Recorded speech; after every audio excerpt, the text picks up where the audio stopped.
Puzzling is my game, you know I'm the master. Fitting all the pieces faster and faster. Competition's on, I'm ready to compete. I'll finish that puzzle right under your feet. Putting every piece in its perfect place. Puzzling is my taking, heart racing. I'm the master, fitting all the pieces faster and faster. Competition's on, I'm ready to compete. I'm the puzzle king. No one can beat my game. Jigsaw puzzle is my obsession. It's true, I'll conquer them too. The thrill of the chase, satisfaction I see. I'll complete that puzzle in the blink of an eye. Puzzling is my game, you know I'm the master. Fitting all the pieces faster and faster. Competition's on, I'm ready to compete. I'll finish that puzzle right under your feet. Putting every piece in its perfect place. Time taking, heart racing. Gotta keep up the pace. Feeling the adrenaline, it's running through my veins. I'm the puzzle king. No one can beat my games. Jigsaw puzzle is my obsession. It's true, I conquer them too. The thrill of the chase, satisfaction I see. I'll complete that puzzle in the blink of an eye.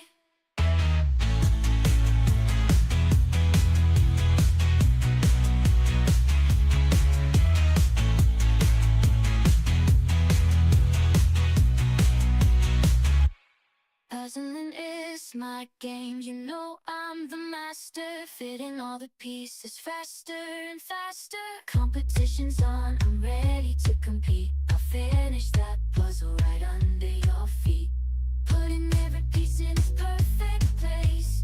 Time taking, heart racing.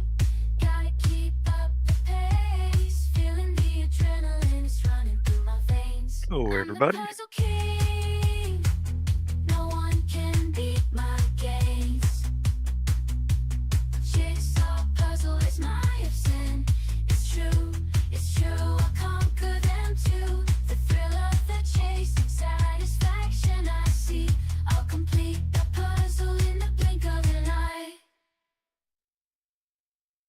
Puzzling is my game, you know I'm the master. Fitting all the pieces faster and faster. Competition's on, I'm ready to compete. I'll finish that puzzle right under your feet. Putting every piece in its perfect place.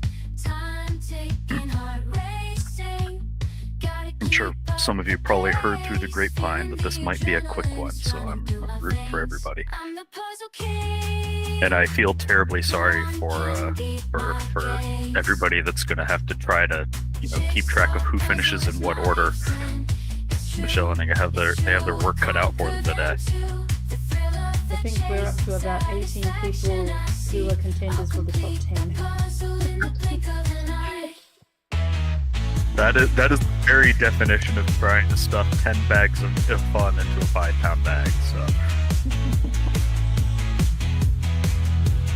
I'm going to, so welcome everybody. Puzzling is my game, you know I'm the master. Sorry, I just realized we still had the music going on in the background.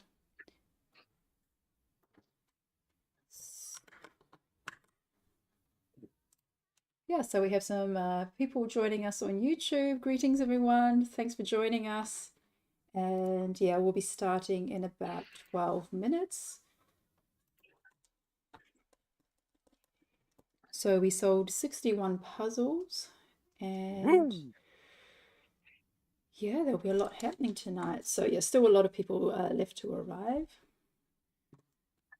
Tonight, Ingrid will be joining us in the background. Hi, Ingrid. Hi. Ingrid, I wanted to ask, are you going to the Worlds? Yes, I am. I'm so excited for it. Oh, I can't wow. wait to be there. Yeah, and do you know others from Romania who are going? Yeah, I know some people, but they are not living in Romania. So yeah, Oh, okay, so they're Romanians but living in other countries. yeah. Yeah. Have there been any competitions in Romania? Because we haven't heard much from there. I mean, we heard recently there was a competition in Latvia, and in the Scandinavian countries. Are there competitions happening where you are? No, they are not. We don't have competition yet, but who knows? Maybe next year or Yeah, let's maybe see. you could start the Romanian Jigsaw Puzzle Association. Yeah, well, you'll Yeah, definitely meet more of them at the Worlds. How many Romanians will there be? I think there are 12 solo participants and 2 teams, and about I think 10 pairs. Not sure. Mhm. So we have That's a some. decent number of people right there. That's fantastic. Yeah. It's more than the number of New Zealanders who are going. Yeah, so who are you looking forward to watching tonight, or what are your expectations for tonight? um, I think there we will have much fun with the puzzle, and we'll see a lot of fast finishers. I'm pretty sure about that. Yeah, so you'll have to yeah, I'll be looking forward to getting your tips as you send them off to my phone. And yeah, I don't know. I mean, I can put 6 people on my screen. I don't feel like that's enough. I feel like I need to be watching like 20 people at once. Well, maybe I'll have to switch to the format where I can see everyone at once, because it's going to be very close. But yeah, that's exciting. Great. Well, thanks for joining us tonight, and we'll speak to you later on. Yeah, Ingrid, I don't envy your job at all today. Let's you guys are gonna have to be juggling and on point to try to get everybody all the finishers on the screen. So it's gonna be really, really close.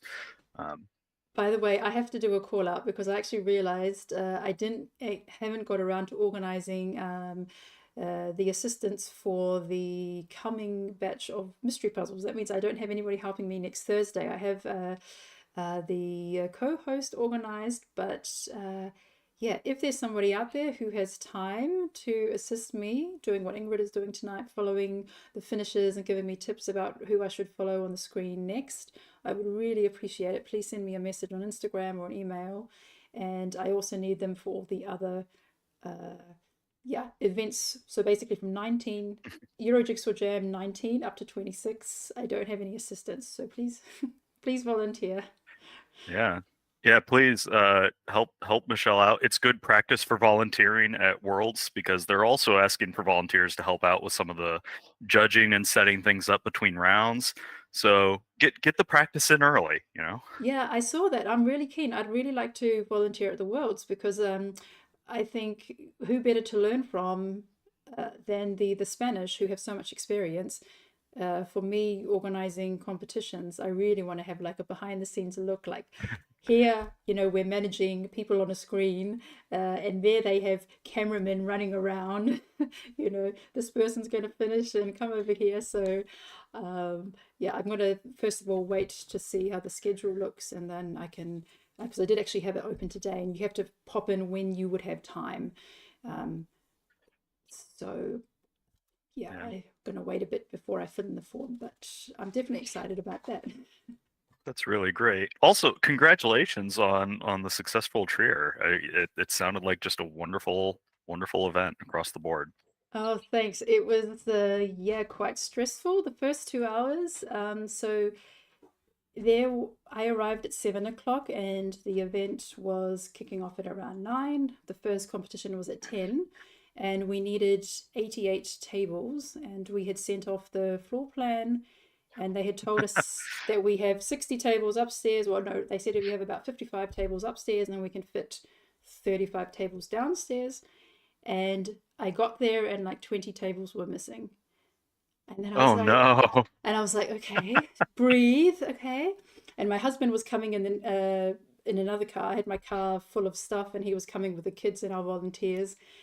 And so he was coming about 20 minutes later, and then I was like, slowly walked up to the reception desk, and I was like, yeah, there seems to be like 20 tables missing. Where can we get them from? Oh, we don't have any more tables. And I'm like, Oh no. every person needs a table. We have 88 people, and we need to. We're starting a competition in 2 hours, so we took the tables from the puzzle swap room and put them in there. There was like a cafe area where they were going to have the tea and coffee and afternoon tea. We took the tables from there.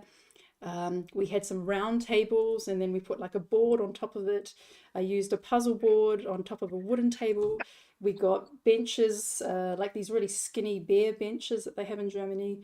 Put like 3 of them together and put a puzzle board on top. Like we were like Oh scrambling. And wow. at the time, people are walking in and they're like, "Oh, hi, we're here for the competition." And I'm like, "Yeah, hi." Trying to keep calm, but in the end, oh yeah, and then they said, because it's the youth hostel, they have people were having breakfast, so a lot of people were staying at the youth hostel, and they said, okay, when breakfast is finishing, you can take some tables. So there they were, like with the trolley pulling tables from the restaurant, and then yeah, in the end, everyone had a table, but that meant the live stream started a bit late, and we were going to count down both rooms at the same time, but one room ended up starting earlier. But other than that, it was fine. I mean, if the shakiest thing was just like the initial, couple hours there, that sounds fantastic. I don't think a lot of people know how many moving pieces go on throughout a day of competition and everything. So being able to have the engine run that smoothly after that point is just phenomenal. Yeah, well, it was quite interesting. Like for me, I was like, oh no, people are going to be really disappointed. Like it seems like, like we're scrambling and people are going to be thinking, oh, this is really badly organized. But I had people come up to me at the end and they were like, this was so well organized. And I was like, wow, really? But yeah, they said they, from all the venues, people who had been to other competitions, they said that this venue had really good lighting and really good tables. And yeah, so that was encouraging to hear. So yeah, so Oh, I'm thinking already, maybe we should do some more events. And my husband is like, can't you see how much work this is? Like, it's so much easier to do online competitions. Like, stick to the online. But I'm like, it we'll might it see. might be easier to do online, and there's a lot to be said for it. But there is something really fun about going in and the like solo or the individual rounds where they say go, and after the initial flip, it just sounds like rain in the room with people putting a piece in at a time, and a lot of people kind of focusing in. And then the change in energy whenever it's a pairs and people are talking a little more, and then teams where it's a lot more frantic and running around. So just the energy in the room is different, and I think having a good balance of online things are great, but also in person ones if you can make it are really really important too. Yeah, I think we can't. I think we need to have some in-person events. There's nothing quite like it, but I do understand now, having done it, that there is just so much more organization to take care of. Yeah, well, it's 3 minutes to 7, and we have 66 people connected in the Woo! live, so it looks like we're ready to go. And We have a lot of well wishes and good lucks from people on YouTube right now. Jana has submitted to be a volunteer. Um, Jana saying, "I will cheer for them, everybody, because every puzzler rocks, whether they make it in the 2 hour cutoff or not." So a lot of fans out there. Mandy is saying we had a ton of fun Sunday. Thank you, Michelle. And Quinta's in there wishing everybody good luck. Yeah, this is gonna be a fun one. It's a pretty star-studded lineup of some of the top puzzlers, so it's a bit of a world's preview here on this.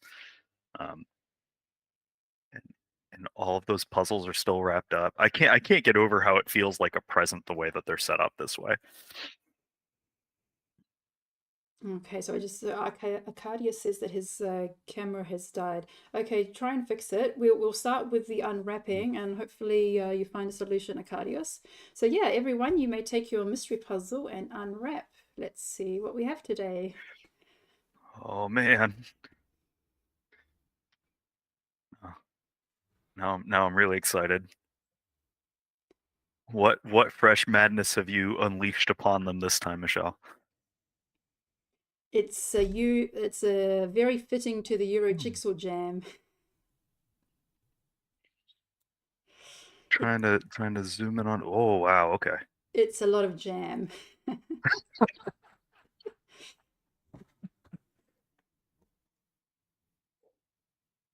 I love a good pun reference. I know. I feel like I'm starting into dad jokes here. All right, so it looks like everyone is ready. Arcadius's camera is working again. Yes, sorry. Let's take the plastic off. You may remove the plastic wrap.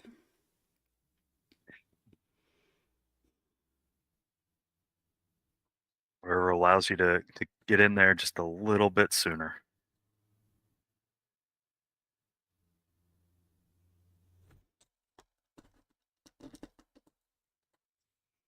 Yeah, this is going to be really exciting.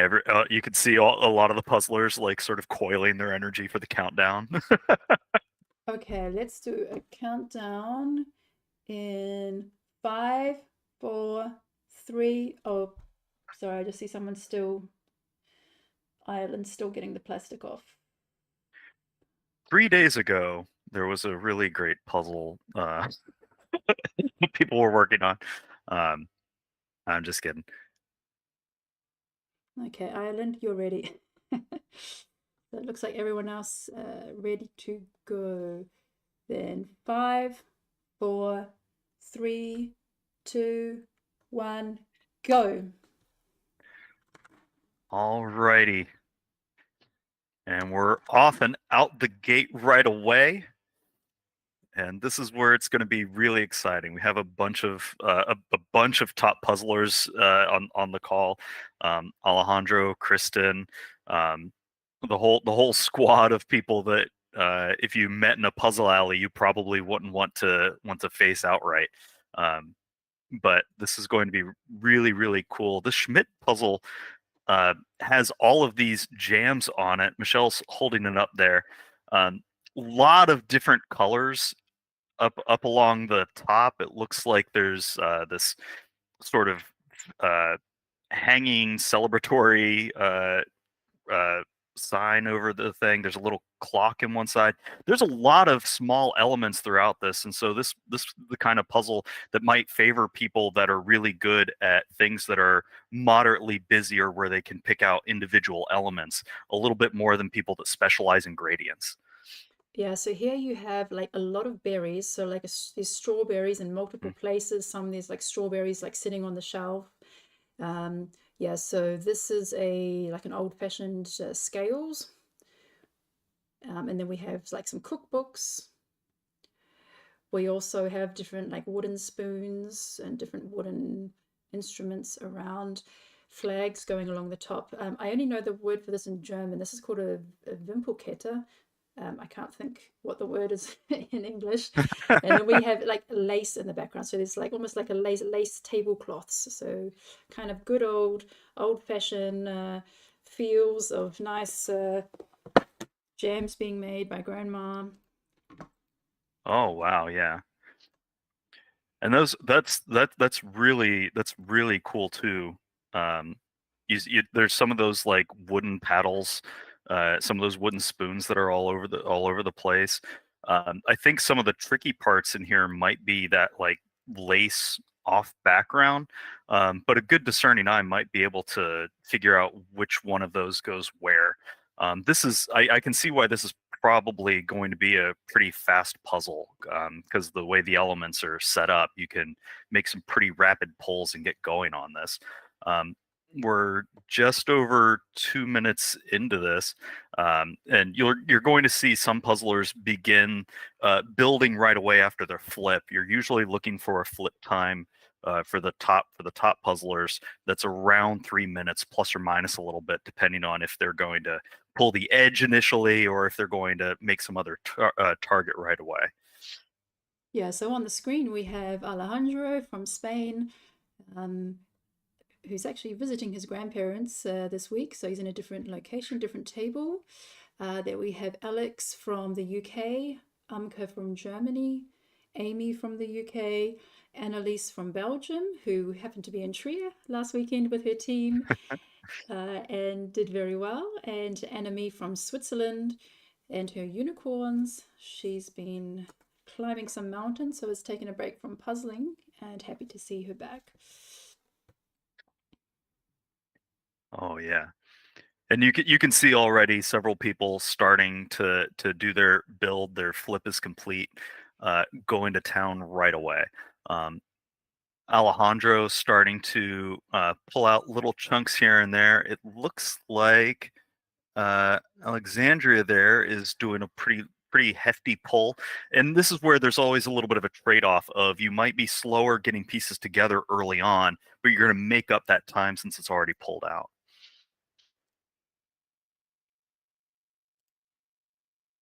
It's also fun seeing which kinds of tables people use.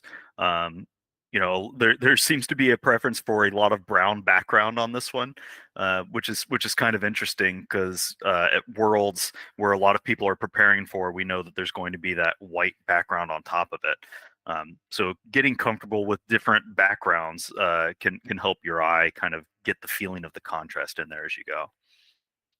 So here's Arcadius from Poland, Astrid from Denmark, Aurora from Norway, and Eileen from Argentina. I'm really excited to see all the puzzlers from Poland. It's going to be a really strong country showing at Worlds, I think. All those Polish players as they come through, and you can see Acadius there has a really large spread out pile of pieces up to one side, and is then working from there outside of it. You'll compare that a little bit to anime there, where it's sort of a rainbow spread and pulling down into the field. Different tactics for different strategies, which is fascinating to see as people go through there. And part of that's also related to what your table size is, right?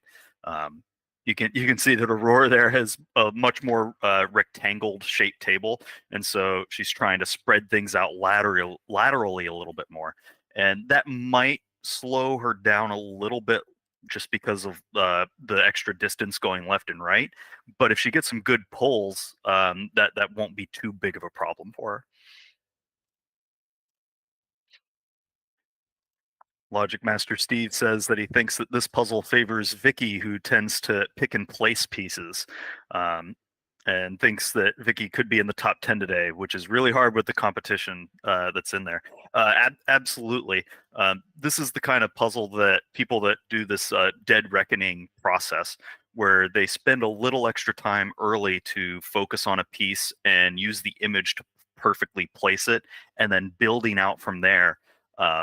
It can really give them an advantage, And it looks like that's especially in the second half. what Claudia is doing. I mean, she's already placed pieces in the middle of, it looks like she's pulled out some yellow flags and placing them where they belong roughly. There's also some pink, there's a pink and white striped towel, or maybe it's a curtain hanging down. You can see that on the left side there's like a pink and purple strip where she has started to assemble. So it looks like she's also going for the pick and place method, whereas Christina is sorting by color. So she's working on the yellows and has a pile of orange as well. So on the screen we have Camilla from Denmark. I believe this is Camilla's first time to join us. Then we have Chiara, who is a very familiar speed puzzler for the most of us. And then we also have Christina from Denmark and Claudia from Germany. So one reason why I think this is a fast puzzle is because I did it in the first time in 1 hour and 35 seconds, which is one of my fastest times. But the funny thing is that it was very unideal conditions. We were on the ferry going from Calais to Dover, and it was so it wasn't rocking back and forth, but it was vibrating the whole time. And basically the trip was 1.5 hours, and I said, great, perfect, that's enough time for a speed puzzle. So I brought up like a small puzzle board with me and the puzzle, and went to the Irish pub where they had like circular tables, placed my puzzle board on there and just went for it. And yeah, I was really surprised that I did that with people all around me. I could hear the conversations of the people next to me, people coming and going. And yeah, so I did do it twice after that, and got my personal best time of 47 minutes. So Ooh. excited to see what our top speed puzzlers will do today. Yeah, congrats on a great time, Michelle, by the way.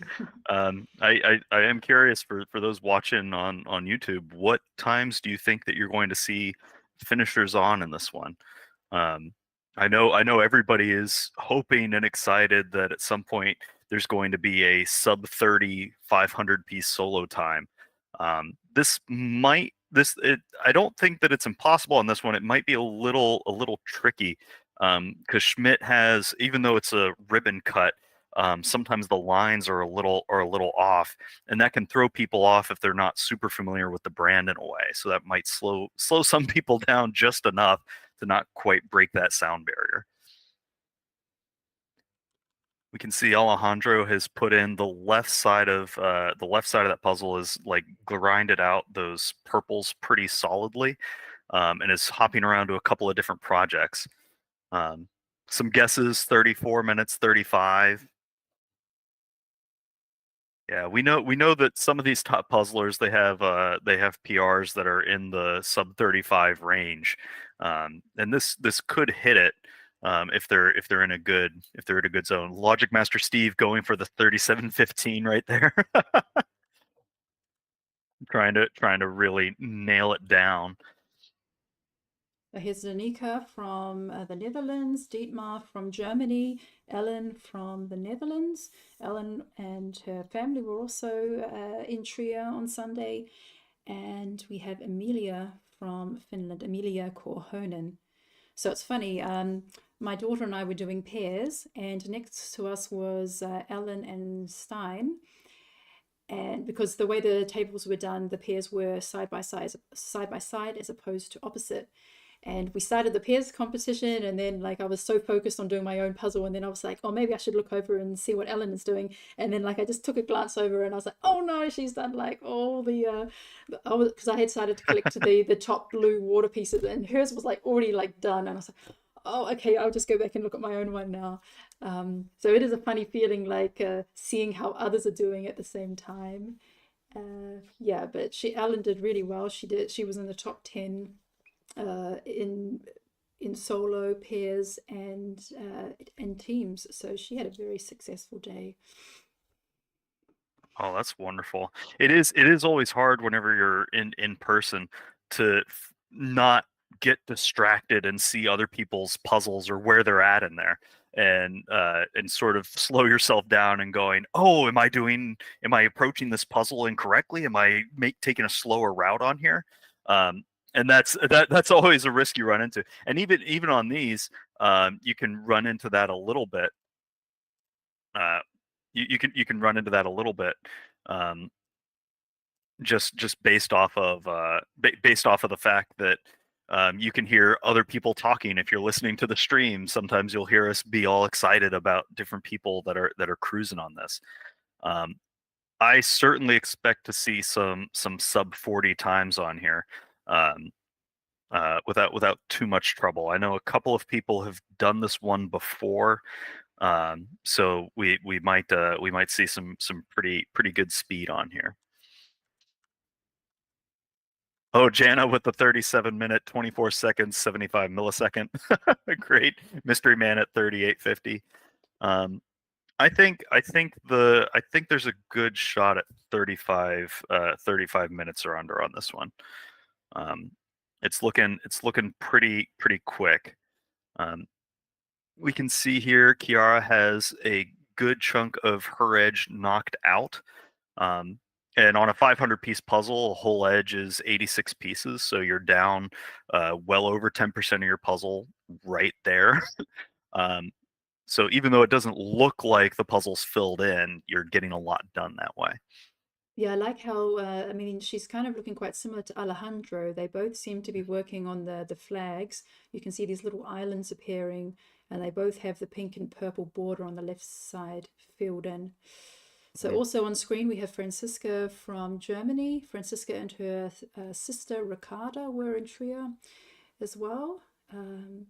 Also here on screen is Gillian Gillan from the UK, Hannah from Finland, and Inga from Germany. And we can see on Gillan has quite an extensive Lego collection, it looks like. So he's very, very used to piecing things together, even in 3D, not just 2D. Could serve him well here as he goes through. Looks That like he's doing that similar like outside and then placing some things in the middle. that's quite an impressive hobby room. Yeah, so Oh man, Hannah is also is going strong, but more focusing on the lower section with these the scales and the green bowl. And yeah. Inga is doing well. She's working on the border. Yeah. I always like watching people's the way people pick up pieces in this like early mid game of a puzzle. Like, do they start using mostly their fingertips to pick up pieces, or are they using their whole hand to grasp things and sort of rotating their whole wrist as to just to the ends of their fingers? Because it kind of tells you, are they doing a big load of pieces and dropping them all off, or are they really going one by one quickly as they go through here? It's always a fun thing to keep an eye on. Yeah, so here you see this like pink and white striped uh, border area. And then we see a lot of people are starting here with this green. This also stuck out to me when I was flipping pieces over. I saw this dark green area, and I also saw like the scales. So Yeah. Yeah, those flags are they're nice and small and concentrated, so they might stick out on the pieces. The question is it going to be tricky to try to find them and put them in the right spot, or do you run into a situation where because they're spread out, you end up working in 3 or 4 different places at once? All of speed puzzling is in my view, it's a game of optimizations, right? Like what's going to cut a little more time over the course of 500 over the course of 500 steps that's going to help you be just that much faster than somebody else. so here's Inga from the Netherlands. Now she was our solo winner in Trier. She did really well. So she took home one of the Euro Jigsaw Jam puzzle pals, the little wooden Mm. trophies. But it was very close, like between in the solo and pair categories, like the winning times were like I think that in one of them there was like between the first, second, and third there was like 20 seconds and 9 seconds, so really, really close, but she did very well. And Jens Asker, that's actually Iris Bakker from Denmark using a different device. But wow, really impressed with Iris. I mean, she's got the cookbooks done, she's got some of the jams done, and yeah, you can see there's Yeah, nice islands that are going to be joined together on the lower half of the picture. That's yeah. very good. Yeah, and Iris there is doing this cool thing where has foregone the edge and is just building out from the middle, and it's made a really big space to work in. And so it's a thing of doing those smaller groups and then working your way out, sort of sunbursting away from the islands in order to build everything. Um, it's a fun tactic. It's a fun tactic to use, and it saves you a little time early on where you're not touching all of the extra edge pieces to get going. But the question is, does it end up being a thing of not having sort of a space or the grid line set up in order to place things spot on? So we also have Johanna and Jukka from Finland, and we see something that Jukka has done before. He has a tray out and yeah, separates out some pieces so that he can focus more clearly on these ones and not be distracted by the others spread out on the page, spread out on the board.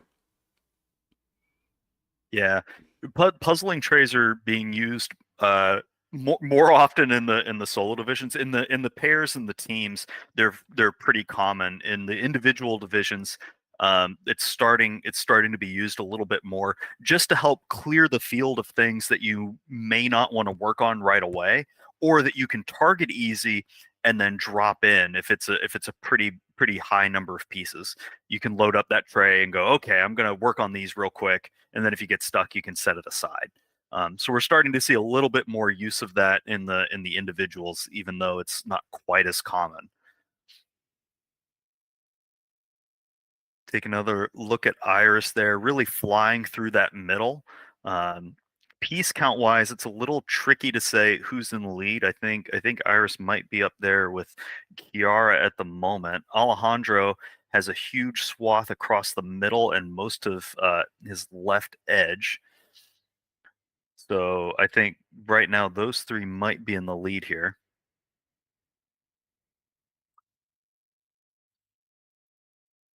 Yeah, looking over, Kiara is also Kiara has her full edge complete, and also has those flags across, almost completely done. So maybe about 15 pieces behind Alejandro at this stage. I always get a kick out of watching how Alejandro's hands just sort of flit and fly over top of all of the pieces.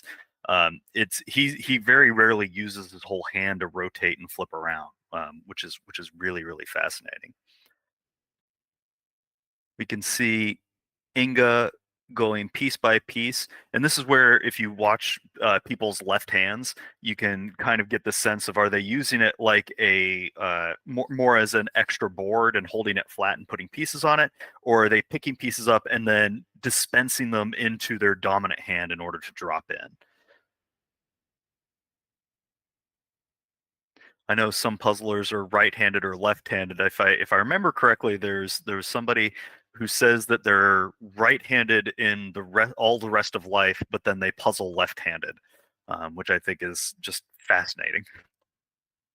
So thanks, Catherine, for pointing out that the screen was not showing correctly. Hopefully it's better now. Yeah, it's a little more adjusted. There we go. Oh, sorry. Okay, so the time is 20 minutes, so I'm going to hurry on through the rest of our participants, that we get more people on the screen, because you're probably all wondering how Kristen is doing. So here we have Katrin from Switzerland, Kirsty from Finland, and Kristen from Norway. Now, I know Kristen's board looks pretty clean right now, in the middle. But what we didn't see earlier is that she was building out from all of the flip pieces in that area.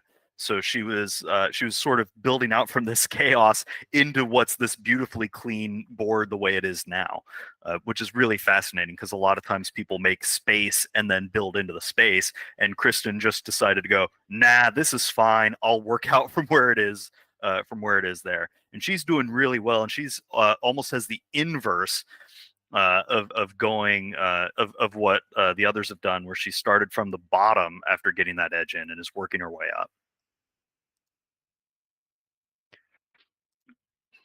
Looking around, Kristen's looking good, very good. Christy using the image, using that box image to find a piece and place it right away, which is sort of that perfect placement technique that's really strong. So Katrin from Switzerland is quite used to Schmidt puzzles. She may have already done this one. The Swiss Championships at the end of September will be using Schmidt puzzles, and I know she ordered herself a stack of Schmidt puzzles. It's always fun to see what people prepare for Worlds with. Yeah, Shannon, focusing on the non-dominant hand is pretty important, and it becomes a thing of, what are you using that other hand for? Are you using it to transfer pieces? Are you using it to rotate something while your other hand is putting things in?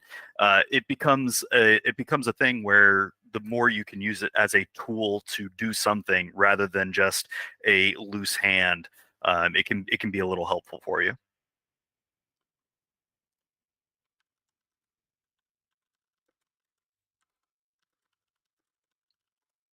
Okay, so we also have Laura from the UK, Laureen from France, and Linda from the Netherlands. And Laura has quite a nice stack of world training puzzles there.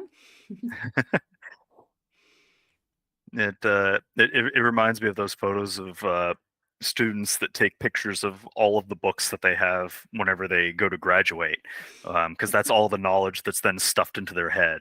And yes, Logic Master Steve, Iris is the Jens Ask. It's just the name is a little flip there, and it looks like who's that on the right? Linda. Yeah. Yeah. Looks like they're doing a really a similar thing to Kristen of sort of that splotchy build chunks in through the middle process, which is really excellent. It looks like Lorraine has that whole edge and is starting to work in on those on some of those middle splotches. Yeah, I like how Linda has you can see some structure there already. You can see she's done most of the flags and the other piece is kind of hanging off that. So she's got the top middle section anchored. Very nice to see. Yeah. Doing a quick check. Kristen might be slightly in the lead here over Kiara, just in terms of overall pieces in, because more of that bottom is squared away, and I think some of that flag is going to be pretty straightforward for her to rip together. So here's Magda from Poland, Maggie from Austria, and Maita. I can't find a registration from Maita, but I'm guessing from the name, probably the Netherlands. Oh, sorry, Belgium. Sorry, you were there. My apologies. So, yeah, I'd like to point out Maggie. Maggie is a very consistent speed puzzler in the Euro Jigsaw Jams. She's placed very respectably between 11 and 13 multiple times. So always kind of knocking at the door of the top 10 and training very hard. And her best time was in a Euro Jigsaw Jam was 48 minutes 15, and she's consistently around the 50-minute mark. So I think so she's one of the founding members of the Vienna Jigsaw Puzzle Club. Oh, fantastic! And it's hard to I mean, you know, Michelle, it's hard to juggle running an association while also trying to do all the practice for puzzling to get better. And it seems that Maggie's done a really good job of juggling that. She might be able to get a new PR today. It looks like she has those flags all the way across the middle squared away and has that edge built. So there's some really good structure and islands for her to start building off of. So if she's able to keep those small targeted poles and can build some of those jams in, she's going to be just fine. So Steve asks, is Maggie the only participant from Austria today? No, we also have Verena. We'll get to her soon. And interesting, Maita is using a black background, which actually works for this one because we only have light areas. We have a lot of white pieces, and it's going to really help at the end, because in the end you're probably going to have white furniture. So there's the white shelf, white lace, white curtains, and like the white gaps in between. So I think that will really help later on. Contrast goes a long way. Oh wow.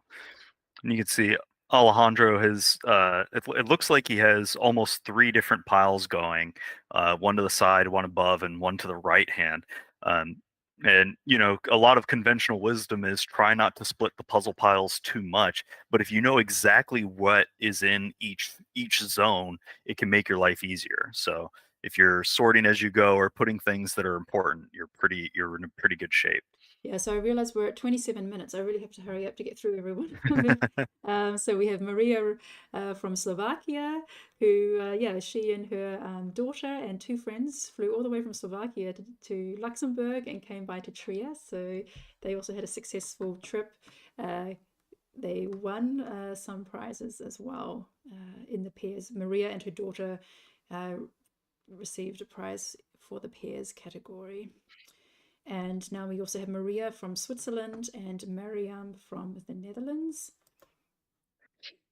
Oh, congrats on the great job at Trier, and it looks like off to a pretty solid go here, getting those islands squared away. Miriam has that full edge built, it's doing a great job with those flags across, and that's going to give good toehold into the second and into the later half of this puzzle. So here's Mary from Germany, Mooney from Germany, Nana from Denmark, and Netta from Finland. Netta was second at the Finnish championships.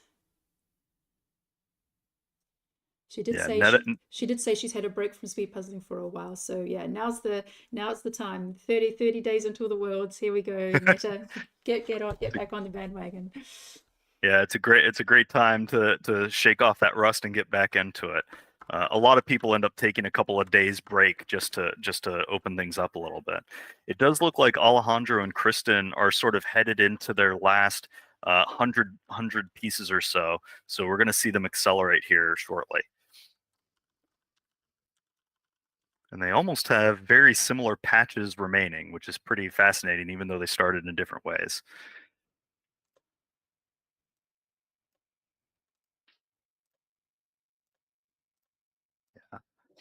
Yeah, this sort of close is always tricky to try to parse out, because your brain starts going, do I look for elements or do I look for shape to try to fill in here? Do I have a few enough pieces that I can just randomly grab a couple and drop them exactly where they go? Do I have that image in my head solid enough to just blaze through this last little bit here? Or do I need to be a little more cautious for just a little longer?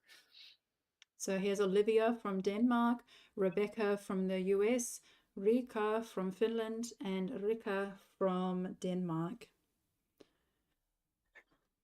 And Becca Taylor there doing a really great job, has the full edge, a line across the middle, and some of the lower half squared away. We should point out she's on crutches today and filling in for somebody else. So she's fighting through a lot of adversity and doing a really fantastic job. And here's Rowan. We have to keep an eye on Rowan because twice we've missed the finishes. But very strong puzzler from the Netherlands, and the #1 solo from the Dutch Championship. Also a lot here now is just filling in the gaps. There's a lot of structure in there, a lot of shelves filled in, and now, yeah, plugging in those gaps. We also have the two Sanas on screen, Sana Susoloto and Sana Varvas Tanskanen from Finland. They're both doing a fantastic job there. Rowan looks like he's maybe 150 pieces out. Similar sort of thing. We're seeing a lot of people doing the patchwork approach of find the items and put them in. Really exciting finish coming in here. Okay, but it's still not through everyone. we're up to the S's now, and I still know there's like Tobias to come at the end. Gonna get a surprise when we get there. So Sarah from Sweden, Saka from Czech, and Siobhan from Ireland. And Saka was twice in the top 10 for a Jigsaw Jam. So yeah, she's also one to watch. Doing a fantastic job. Kristen and Alejandro are neck and neck right here. I think Kristen might be slightly ahead. It's kind of hard to see if there's a couple extra pieces floating around up top. But they're both just going blitzing. Every piece they pick up just goes right in. It's like watching rainfall. So Steffi B from Germany, Steffi H from Germany, Tammy from the US, and Taya from Finland.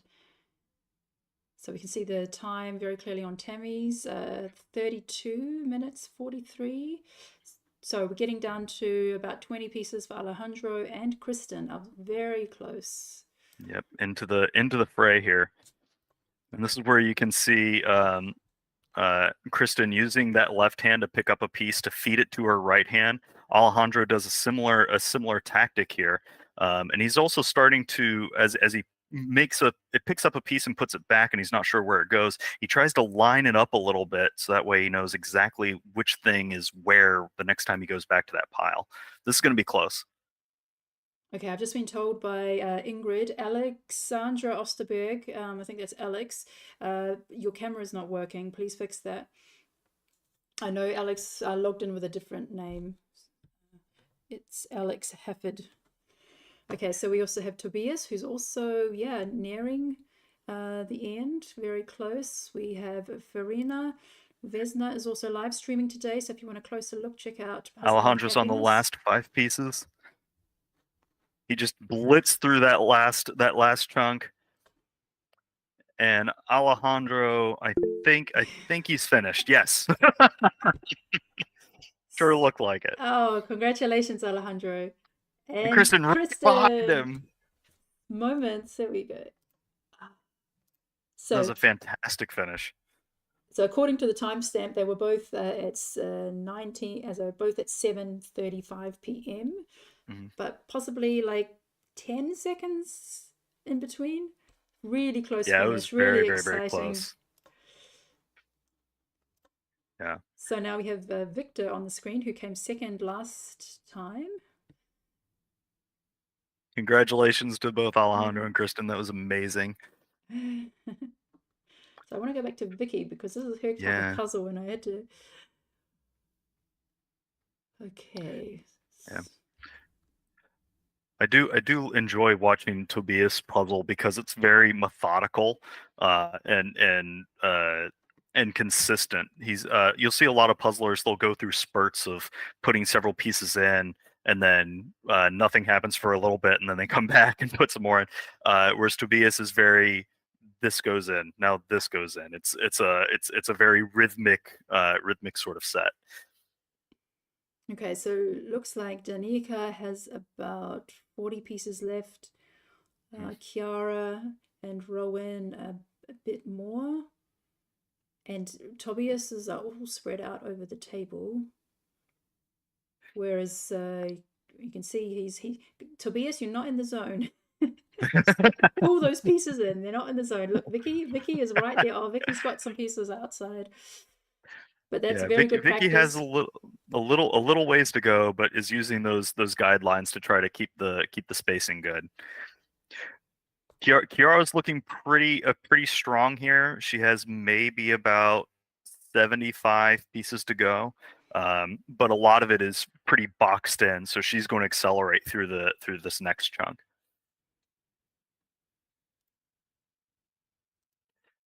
Yeah, it's always interesting what tactics you use once you get into those last 100 pieces or so, because part of it depends on if you have a big gap in the puzzle versus if it's mostly boxed in and you can just blaze through it using just pure shape work. That gives you a really strong assessment there. So I think we were about 34 minutes. Sorry, I didn't look at the time at the time it finished. According to the chat record, I started at 1 minute past 7 and they finished at 35 minutes past 7. So we're looking at about 34 minutes, which is amazing. Yeah, that's truly phenomenal to get that on a first time puzzle if you've not seen it before. Being able to do all of that analysis of what to do, when to do it, how to do it, and then be able to physically execute it in that time is just amazing. Tobias using that one by one process, just getting them in little by little. Chiara is heading into her close as well, which is fantastic. You can see on Chiara's board, because because she doesn't have large like circular blocks. Most of the things that are left are kind of in a line. She's going to be able to zip right through this the last several pieces here. So I think contending for third place is Danica, Chiara, and Victor. They all have about 20 pieces left. Possibly Tobias as well, but they're so spread out, it's hard to see. Yeah. Victor might be a little behind here. Is certainly going to be a top 10 finisher. Danique looks pretty strong. If she can accelerate a little bit, just get that physical speed up, she might be able to catch up to Chiara here. Inga looking pretty strong, has ways to go. But Anime's doing really well. Anime's got like less than 20 pieces. Yeah.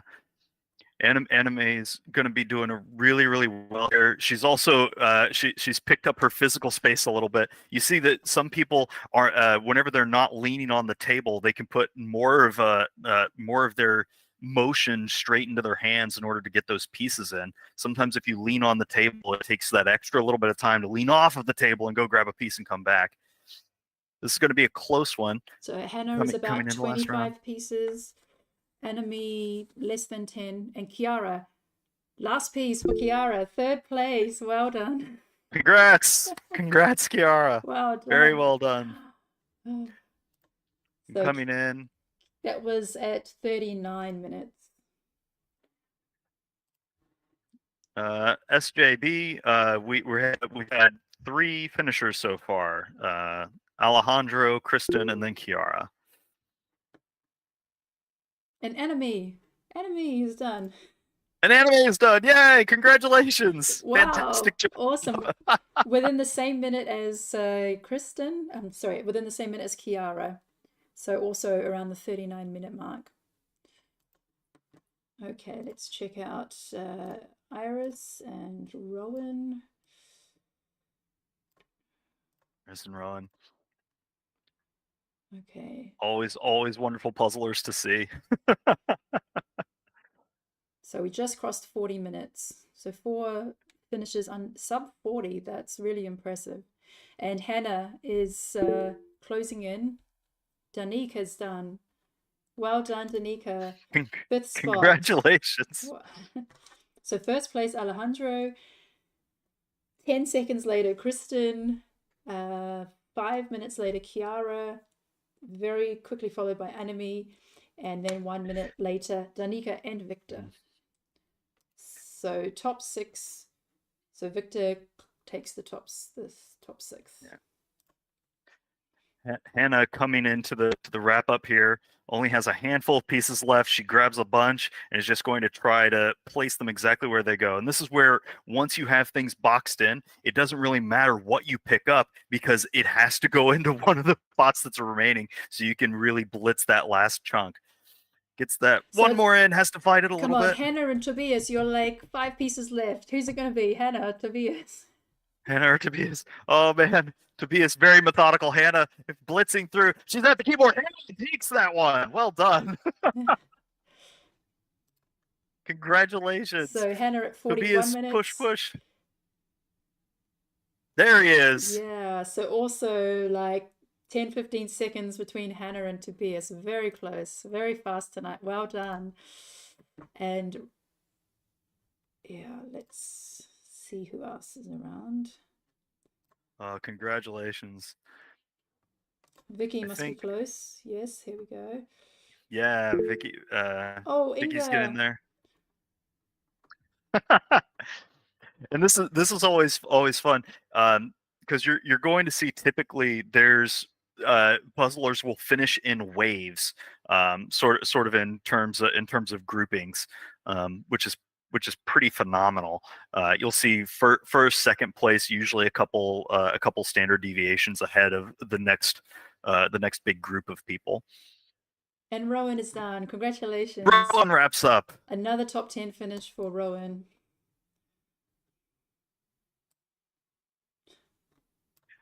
This is really phenomenal. Vicky's almost done here. Just has to push a little bit more. Ellen's right there with her. They're going to go piece for piece, Ellen, coming Vicky. into the finish line. Got 1, 2, One more piece in. Ellen, Ellen. 3 seconds before Vicky. Behind her. Oh, wow. Congratulations. So we're at 42 minutes and we've had like, what, 9 finishes now? Let me check that. So Victor was number 6. So Victor was number 6. Hannah 7th. Tobias 8th. Inga 9th. Rowan 10th. Alan 11th. Vicky 12th. And we're only at 43 minutes.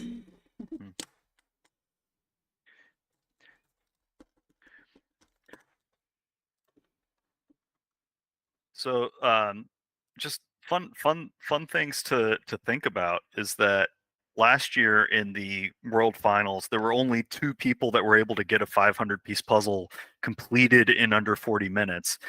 And now there's been 1, 2, 3, 4, 5, at least 5 that were able to get it under 40 minutes in this case. And that's just of the people that are competing on this call. So the top field is going to be tighter and tighter going into the into Worlds, and I hope that they have enough volunteers to try to keep an eye on everybody and get those times squared away. There we go. Jen's Asker is Iris, and she is taking 13th. Congratulations. And really, just putting up a really strong time here is a huge accomplishment. I know sometimes not getting the placement you want doesn't always feel great, but when you're putting up times that a year ago were considered the top first place times, you're moving into that category little by little, if not already there.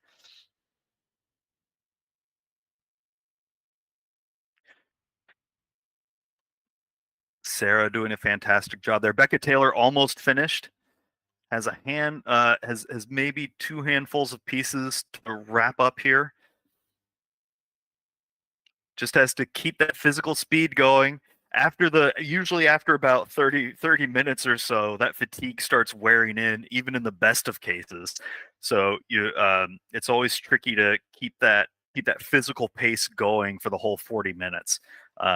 If you think about Olympic sprinters, they're only keeping that speed going for a relatively short amount of time. And puzzling sort of alternates that weird space between being a marathon and a sprint simultaneously.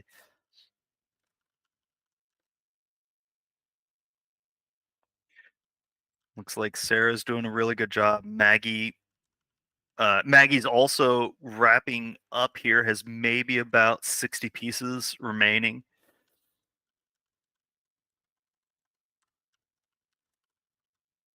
Yeah, so many people being able to finish up in under 45 minutes is just bananas. We know that the entire field is sort of shifting, shifting faster and faster and faster over time. So this is just getting closer and closer.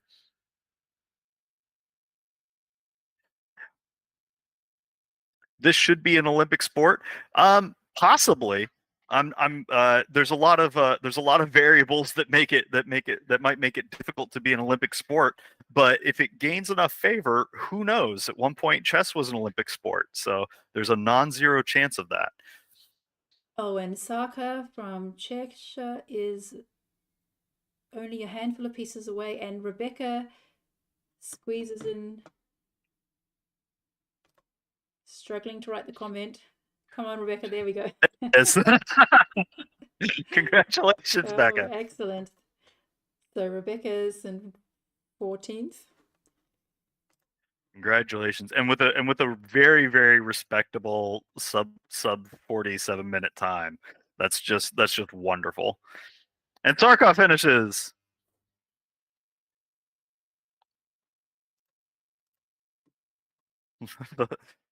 Oh yeah.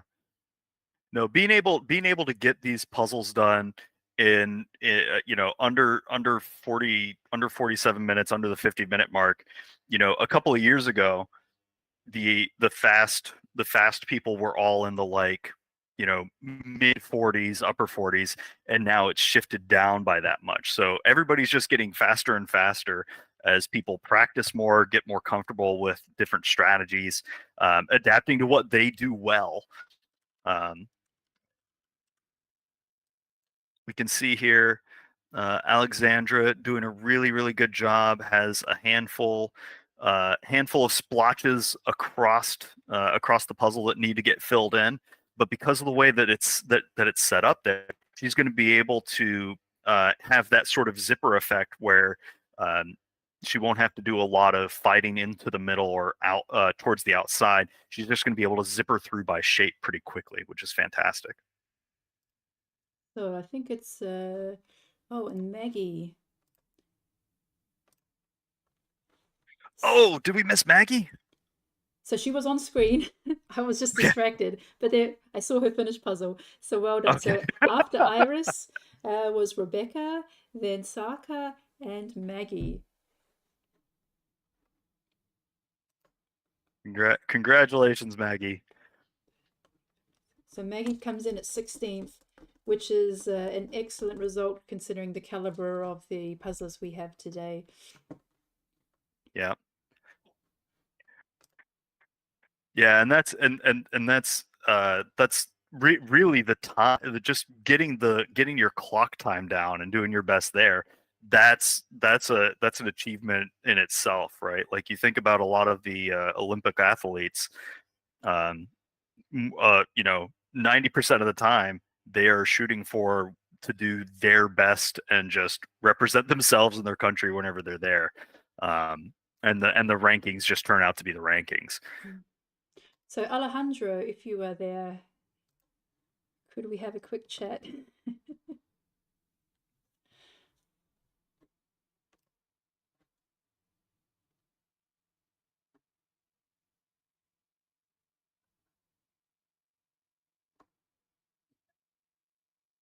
Sometimes Zoom calls are a little like a seance. You have to, are you with us? Can you hear us? Are you in the room? And Katrin wraps up. Congratulations. Alejandro, are you there? Oh, yes, sorry. I was Oh. talking with my grandparents and I didn't hear it. Yeah, well, congratulations. Such a close competition today. Yeah, it was. Are you sweating from that? Yeah. So are you familiar with this puzzle? Have you done this one before?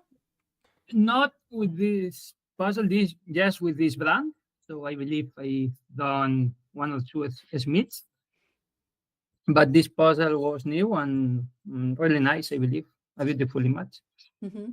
So what made you go for the colorful flags? It looked like you were piecing together the flags. Yeah, maybe the most colorful part are these flags with the same color and pattern, so they are really easy to find them. And then I start doing the left part of the puzzle, which is also really easy. And then I start with the flags and with all parts with that there has some details, but most of them are big zones, so it's more easily to take the 6, 7, 10 pieces that maybe corresponds to a specific area and assemble them. It's funny because you did it in the exact opposite order that I did it.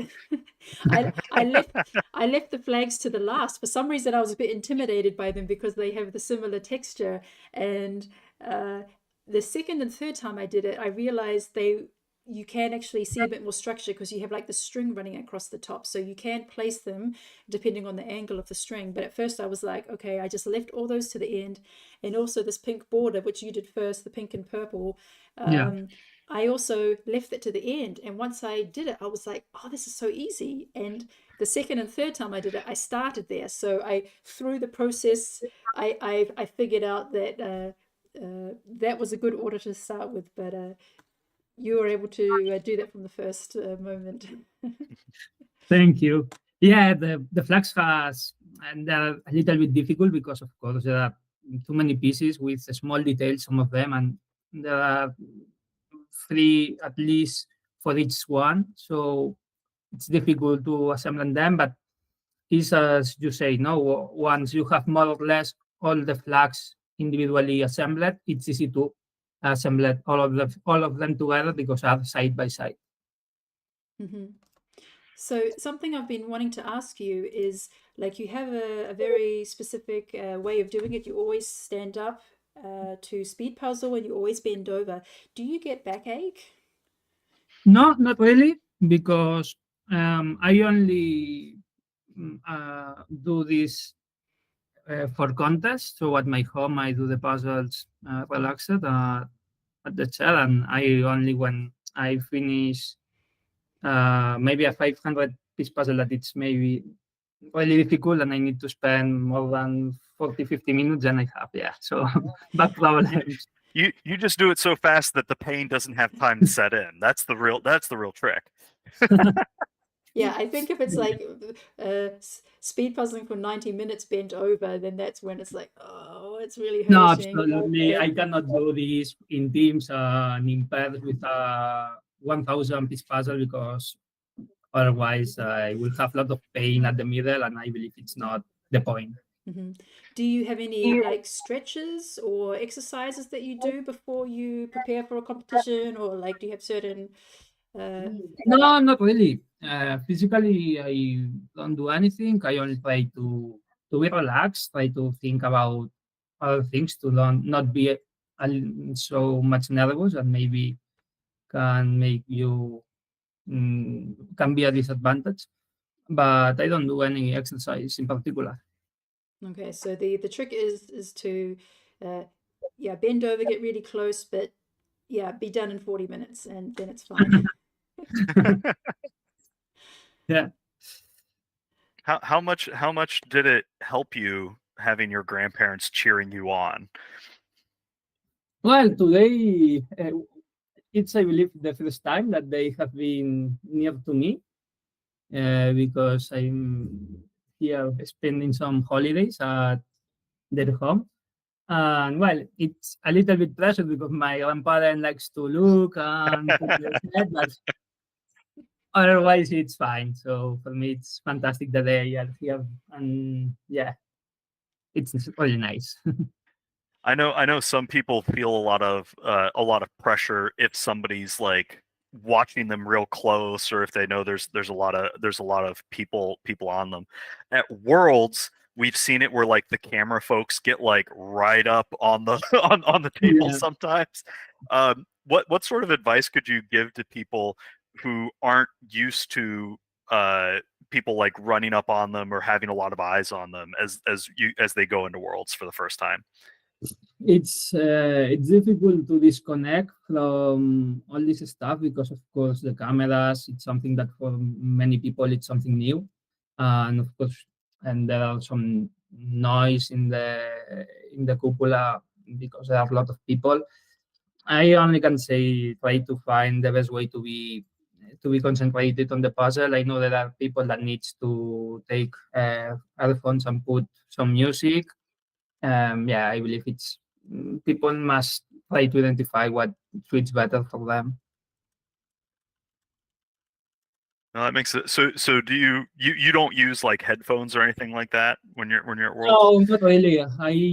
I when I do puzzles at home, I put some music, but on the TV. No, I never. I have never tried to use headphones. Maybe it could be better to use in some occasions, but for the moment, I don't use them. No, that makes a ton of sense. Well, I guess what are you most looking forward to at Worlds?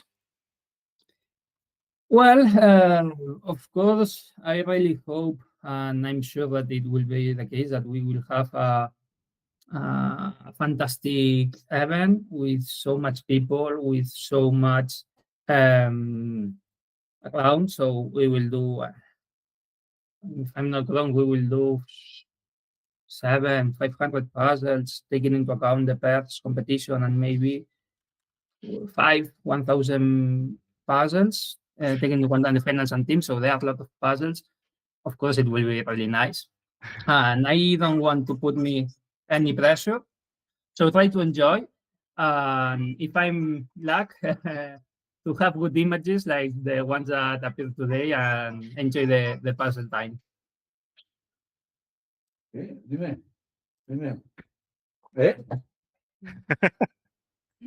Sorry, was my grandparent. Hi, Alejandro's grandfather.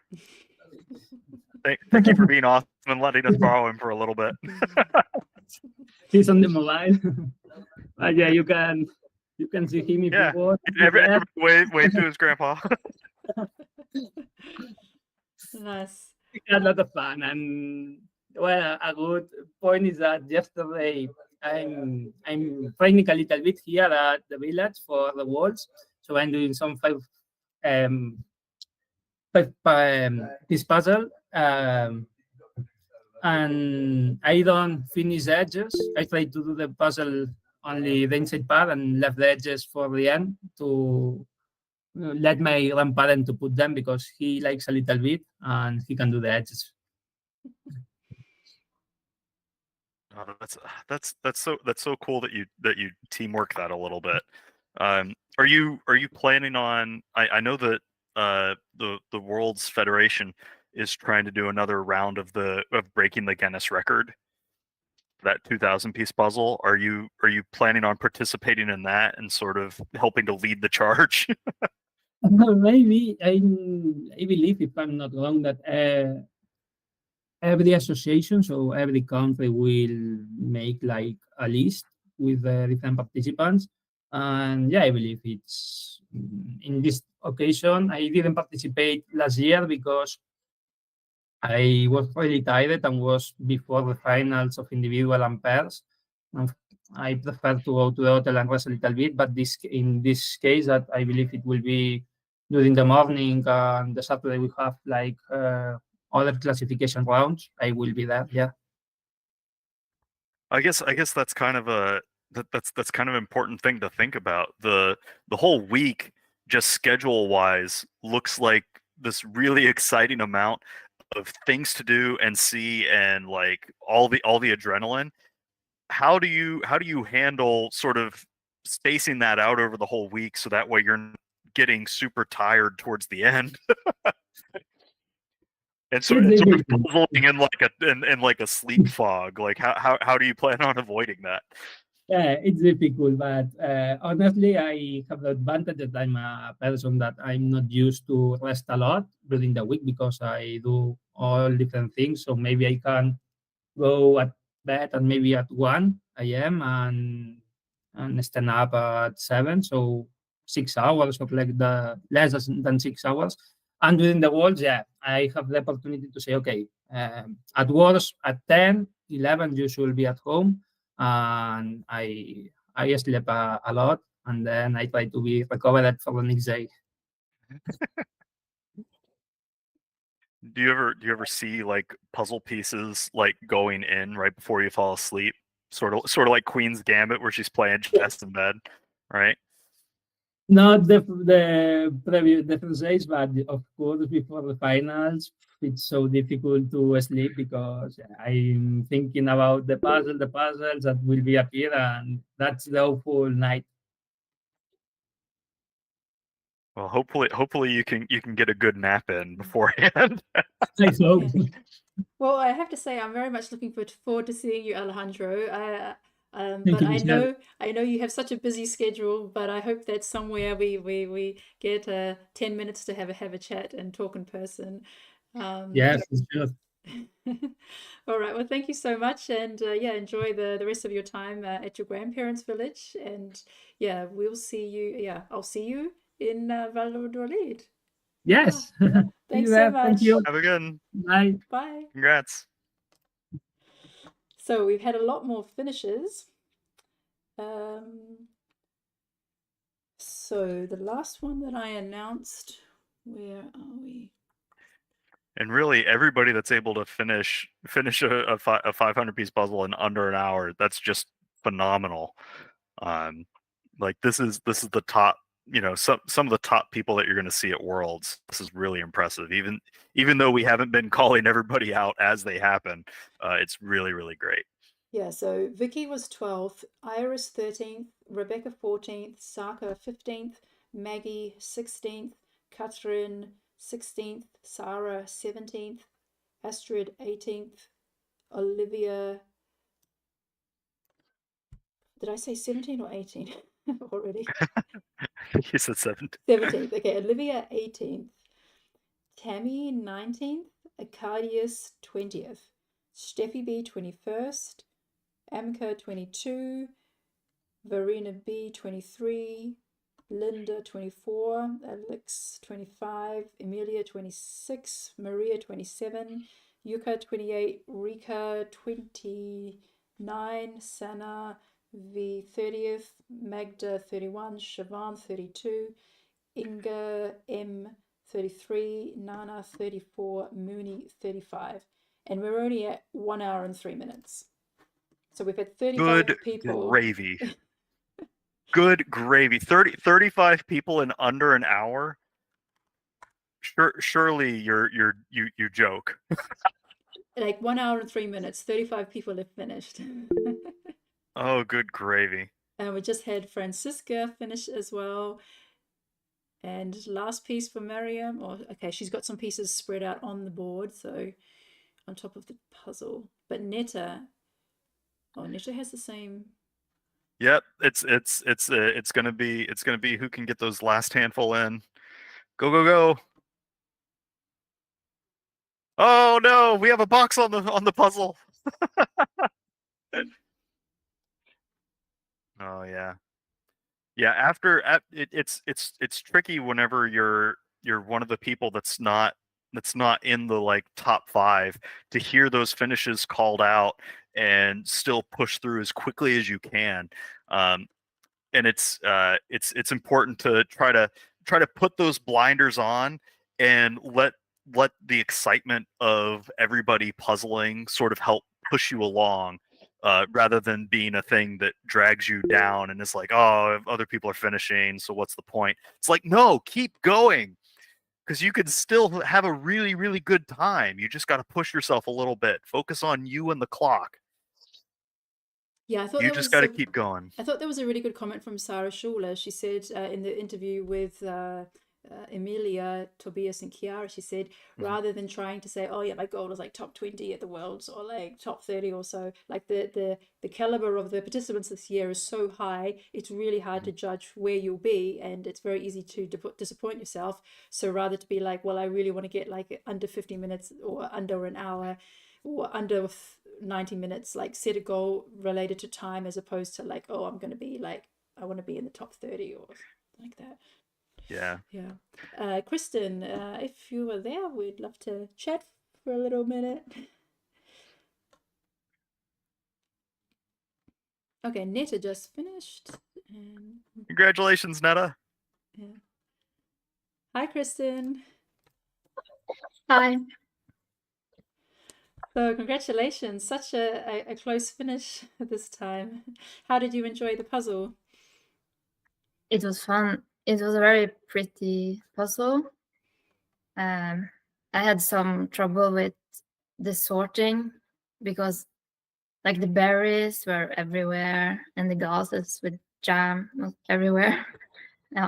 Yeah, there were multiple jams that were of this berry colored. Yeah, and there were also multiple jars with an orange jam in there. So you had to like pay attention to like the color of the lid. They had like little frilly lids. At least that's how I helped to orient the other pieces. I was like, hang on, it could go here, it could go here, or it could go in so many places. It looked very intentional, the way that you had sort of all the pieces spread out and were building from that chaos, rather than we see a lot of people shove everything to the side and then try to build in that space. Is that a thing that you do regularly, or was this sort of a crime of opportunity?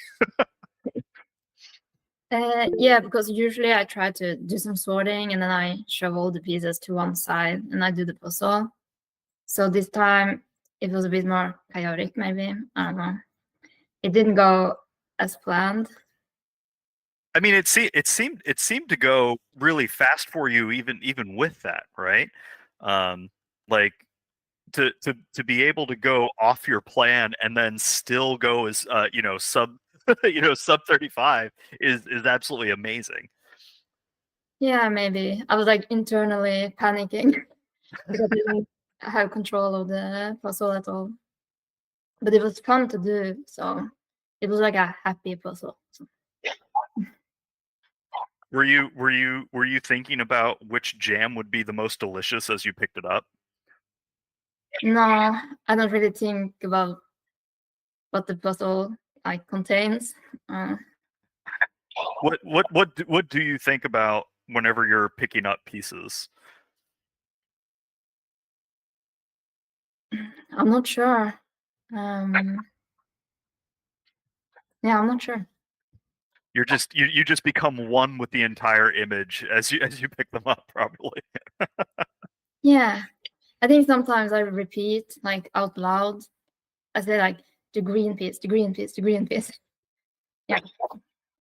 Yeah, we've seen that a lot where people will sort of call out what they're looking for, and it sometimes helps focus on what you're aiming for, because then you're not like it's not just I'm looking for a tree. It's like, well, I'm looking for a tree that has this kind of texture on it, and then you're repeating that and getting going. So that's really cool that you do that.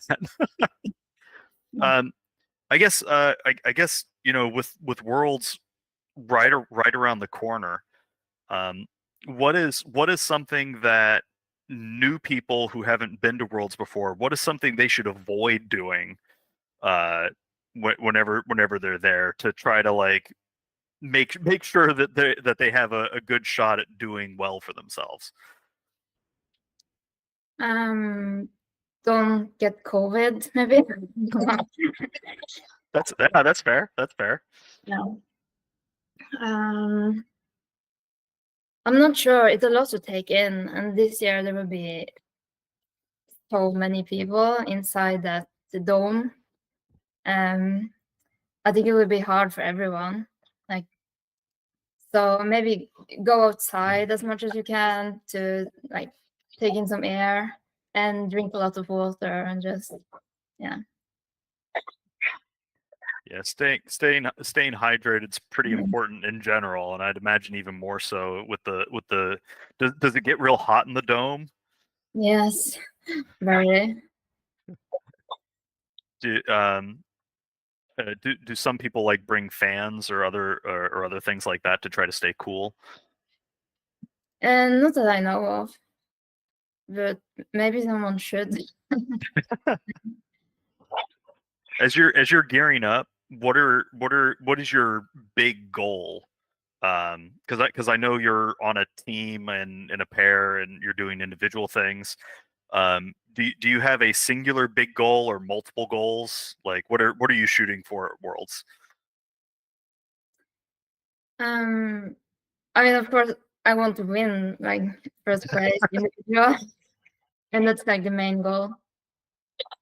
But and in pairs and teams, I just want to do like the best we can and have fun.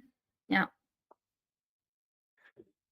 A lot of people want their goal to be like make it to finals, or they just want to make it through to the semifinals, right?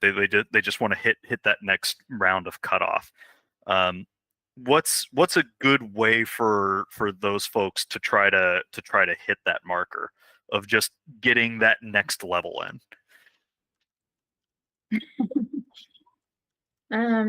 It's a bit hard for me to answer. It's not really something to deal with. I know it's really hard to be like everybody should do these things when it's an individualized thing. But I mean, again, it's just like practicing and doing a lot of different kinds of puzzles, like different kinds of image setup. Yeah. And then in the first round, qualification rounds, you can be unlucky and get one that you have never done, and then a lot of other people have done it before. So yeah, that's a bit hard. Yeah, that's always a little tricky. I've noticed a lot of the European puzzlers have really started doing a lot of these animated or anime kind of cartoony images. And there's a part of me that's looking like, oh man, do we need to do the US players need to be doing more of those? So I wonder if there's certain puzzles that you're seeing other people do that you're thinking, maybe I need to do a couple of those to make sure that I have that style in my back pocket. Yeah, perhaps like, as you say, like animated stuff, because usually I like to do like landscapes and like photographs. Those are my favorite. So I've tried to like switch and do other kinds as well. We know that we know that there's a lot of like a lot of people love to do landscapes. Would in the final round, what would you rather have a puzzle that's very, very fast for everybody, or a puzzle that's very, very hard for everybody?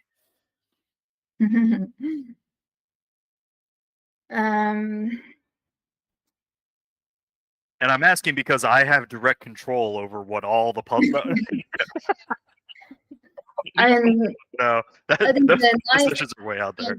nice part of me wants to say like a puzzle that's easy and that's fast for everyone, but I think it would be more fun with a hard one, or like I prefer like a medium one, because I think you will see clearer like the differences between all the top puzzlers. But yeah, maybe a hard one instead of a really easy one. I think for logistical purposes, it would probably make sense for the Spanish to pick a harder puzzle, because I'm just thinking of all these volunteers running around and cameras. Like if there's like 6 people like all about to finish in the same like 2 minutes, like it's I could imagine it could get quite hectic. So Yeah. maybe they would pick a harder one to have the time spread out a bit more evenly. That's what I would imagine. Yeah, I think so too. So, Kristen, you've been to Valladolid twice already. Do you have like a tip for us? Like, is there something nice to see or do, or a nice place to eat? Like, what do you look forward to about visiting Valladolid again?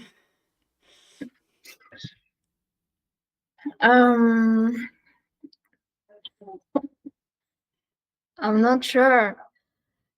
I don't really spend too much time like exploring the city when I'm there. It's mostly like puzzling and eating and sleeping. Do you have a planned like sleep schedule? Because Alejandro was talking about taking naps here and there. Like, do you have a calendar of I'm just not leaving the room around these times? No, I mean I always go to sleep at 10, so that's an easy one. But last year we rented an Airbnb, and there was like this bell tower right outside, and it rang every 15 minutes all through the night. Oh no! Oh, no. Yeah. So you're definitely not staying there again. No, we tried to like find a place at the other side. So yeah, good luck if there are people that have rented something in that area. Oh no, Oh that wow! sounds awful. So maybe people should bring like some earplugs or noise canceller or something like that. Yeah, that would be a good idea. Hmm. Or maybe a very large broom to like poke the ceiling with and say, "Hey, stop ringing bells." Well, huge bell tower, and well, I don't think it was any stopping that one. So maybe a very large cotton ball and trying to stuff that in there. Yeah, maybe. So, is this? Are you participating in pairs on Sunday? Oh no. No. No. So this is your final Euro Jigsaw Jam before the Worlds. Yeah. Okay. Well, Mm. thank you so much for competing. We really enjoyed having you on tonight and to see you in action. And yeah, we'll all be watching excitedly in either on the live stream or in Villa Delete. And I look forward to meeting you there. So Yeah, thank you so much, Kristen. Good Congrats. looking. Thanks for hanging out. Thank you. Bye. Bye. So we've had some more finishes. Oh, Annalise has finished as well. So where was I up to? So roughly around 35, but it looks like I can't count and read at the same time. I kind of jump back and forth. But roughly after 35, we had Francisca, Aylin, Claudia, Taya, Rika from Denmark, Mariam, Netta, Maita, Gilan, Camilla, Steffi, Laura, Laureen, and Annalise. So yeah, a lot of finishes already. We're at 1 hour and 18. I'm going to check out who else is still going. So yeah, if you're still going, like we've still got like 12 minutes before the 90-minute mark. So yeah, just because like 50 people have finished, like don't lose heart. You're still well within the time frame, and we do have a 2-hour time limit. So Yeah. keep on going, everyone. Keep on plugging along. Yeah, really, it's, you know, the more you push yourself, the more you can get used to going that little bit faster each and every time, right? It's very rare for every puzzle that you do to be the best. A lot of Olympians they talk about the 30-30-30 rule, where 30% of the time it's okay to feel like you had a really rough practice, and then 30% of the time you want to feel like you crushed it, and then 30% of the time you want to feel okay about it. That way, if you start drifting too far one way or the other, if it starts feeling really rough, maybe it means that there's some strategy things you can play around with between rounds to try to get a little faster. Or if you're feeling like you're crushing it every time, but the times aren't getting there, maybe that means that you need to try some harder things. So that way you can start improving a little more efficiently, right? So don't fret if this one feels a little rough, because better things are always on the way if you keep moving. Yeah, and I just want to point out, just for like organizational purposes, it is appreciated if you do log out of the Google meeting when you are finished. If you'd like to continue to the live stream, just log out and hop over to YouTube. We already have some people there sharing their thoughts and their feedback about today's puzzle, and yeah, we really appreciate that. It's just otherwise it's hard for Ingrid and I to keep track of who's still going. Yeah, but we'd love you to continue to listen in and to share your comments. But if you could just pop that over to YouTube, that would really help us a lot. Yeah. So, Kiara, are you there? Yes. Hi. Hi. Well done on another. Yeah, this one was very exciting. How did you feel about tonight? I had a lot of fun. I really like this puzzle. Like, these are my colors, like all of these pastel pinks and purple. Like, I loved it. So yeah, this was really fun. Thank you for picking this one. Well, I loved it. As soon as I saw it, I was like, yeah, this is my puzzle. This. I just had like this feeling like I know I'm going to enjoy this. And yeah, no, I'm glad that many others did it too. Like that for me too. Yeah, and I saw your cat was already making themselves comfortable, testing the comfort factor of the Schmidt puzzles. She was on the puzzle for a bit, yeah. Now she went away to sleep somewhere else, but she wasn't here for a bit immediately after I reopened the door, as usual. Yeah, and what elements of the puzzle did you start on first? What jumped out to you as you were flipping? I also started with the flags. I looked at the image and I thought that is like the easy thing to pick out, and like it will give me a good section in here to fill in. Then actually while I was doing that, I ended up doing the edge here on the side, the purple and pink, which Alejandro also did, or at least that's what I understood from hearing like your commentary later.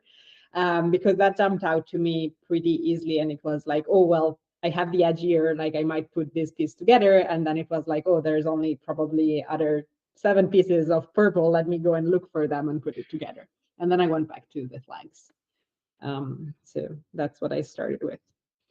And I found it a bit harder than I expected to find the yellow parts of the flags, actually, when I was sorting them out.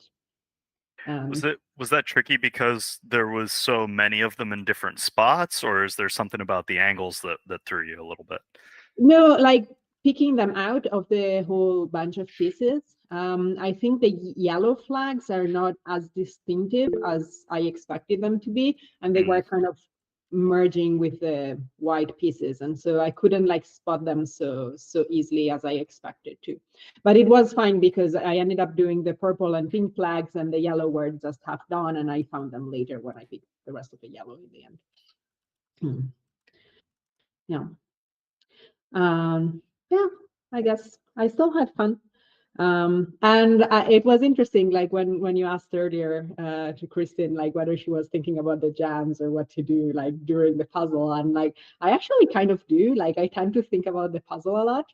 It's probably why like I enjoy it more if I like the image rather than not. I wasn't thinking about which jam I would like to eat, but I was wondering like what kind of jam is in this like jars. Yeah, because there's 2 green jams, and I'm like, I've never seen a green jam. Like, what is that? Is that lime?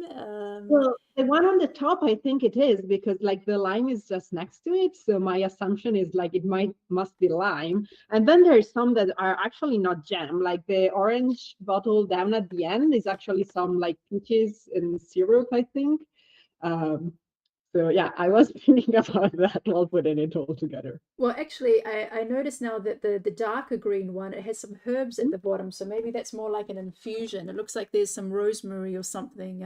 Oh, Uh, you are right. Oh, okay. Could be like some flavored oil or some.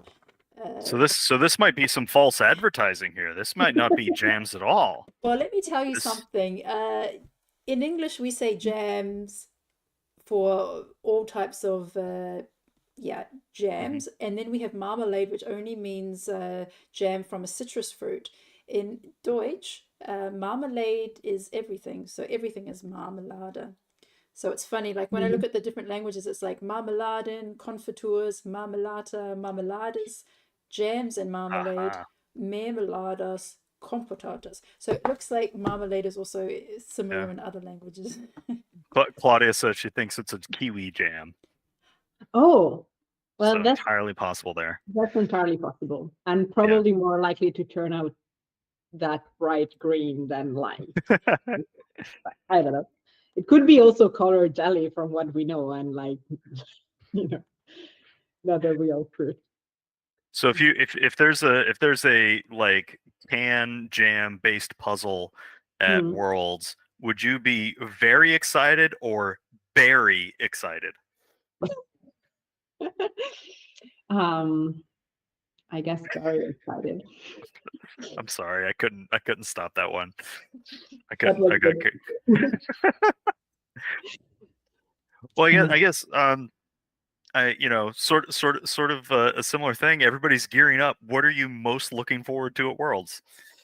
Well, meeting people like at all of the events, like that is the main thing that I get excited about. Right now, like in this last couple of weeks, I have been getting excited about t-shirts too. Like we have been thinking a lot about logos, both for the team and like for my pair with Kathy. So that is a work in progress that is taking most of the evenings. Well, doing a puzzle or two. But yeah. But mostly it's just meeting people. Like I love the community. I love spending time with people, and like it's a week full of meeting friends and making new friends. And as every year, there are so many new friends that I made on Instagram in the past like few months that I have never seen in person, and I'm so looking forward to meeting all of you. So yeah, differently from the others who maybe have a planned nap schedule and are going to, go to the room and sleep and rest and be very charged and ready. I'm just going to spend most of my time in the dome, like talking to people, because that's what I You get the recharge from being around everybody. Yeah, it also gets tiring, I guess. But like, I'm not going to get another chance to do that if I don't do it at work. So like, I know that I would regret that more than like having rested more. So yes, I do get charged also by, you know, all of the fun of meeting the people and like having fun. Do you have a trick for keeping in touch or remembering so many people's names? Because like at those huge events, you know, there's over 1,000 people that you're going to be running into, and you get like, how do you keep track of everybody that you're going to hang out with? I am going to make a mess, and like I don't have a good trick for that. I hope, like, I wish I had, but I haven't figured it out. I have tried a few things last year, like, I don't know, like keeping like a note on my phone of like, okay, the handles of the Instagram people that I met, so I know like the selfies that I took are with whom, and things like that.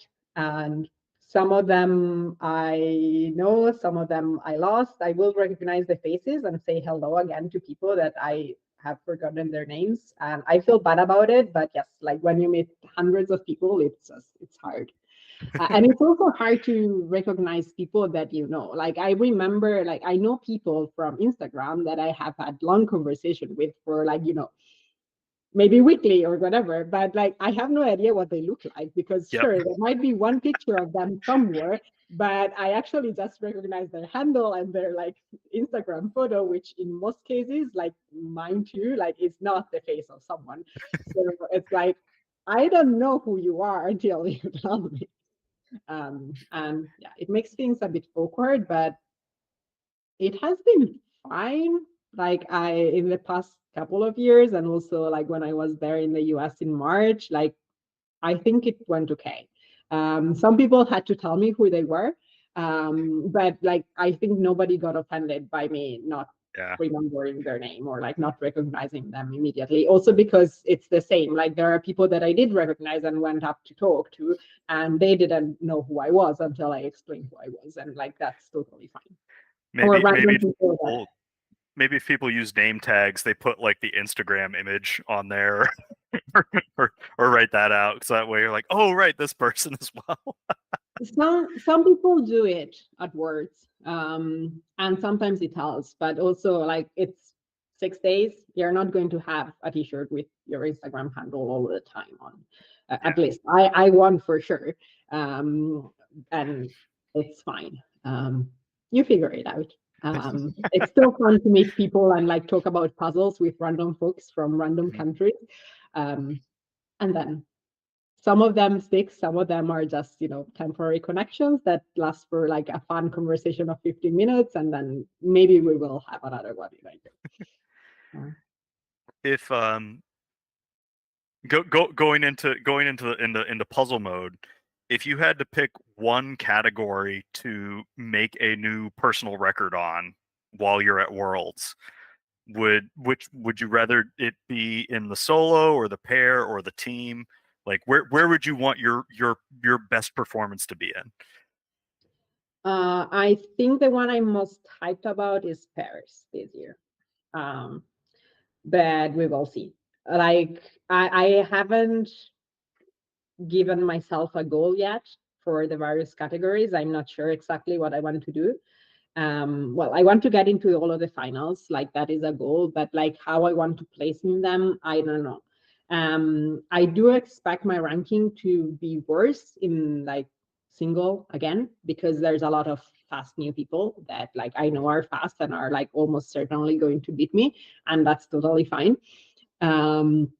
But I just want to have fun. I have hopes for pairs. I think Katia and I are both like fast enough, and like we get along well, and like I want to have fun, but also like we have never done worlds together, and I know that a lot of the pairs are also new, and like it's really hard to estimate how well we can do or not. So goal is mostly to have fun.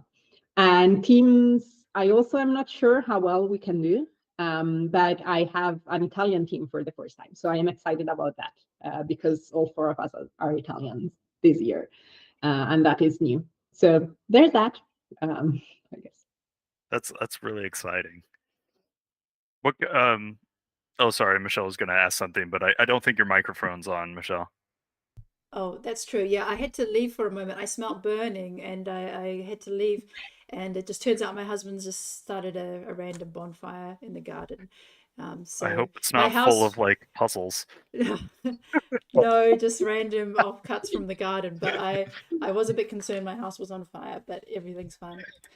So, yeah, just getting back to the conversations, like hanging around at the dome. Like, where do the conversations happen? Is it like while you're waiting, like while you're watching the competitions, or is it like on the tour of Valladolid or in restaurants? Like, where do people get together in Valladolid? A bit of everything. For sure, a lot of it is like in between and during the competitions. So the dome is actually closed most of the time outside of the competition times. Oh, So like for example, for the lunch break, there is a long lunch and break for 2 hours, 2.5 hours, I don't remember.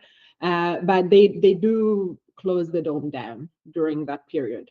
So during that, maybe like people start arriving to the dome earlier, and then there are some benches outside and there's a bit of grass. And like last year and like also 3 years ago, the weather was good, so we were just like all sitting down there in the grass and like people were just chatting before it.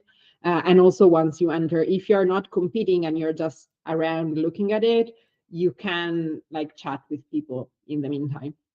And I've even sat down like on the end of the dome, like hidden in the corner where they didn't kick us out. And like we did some small puzzles there on the floor during another competition.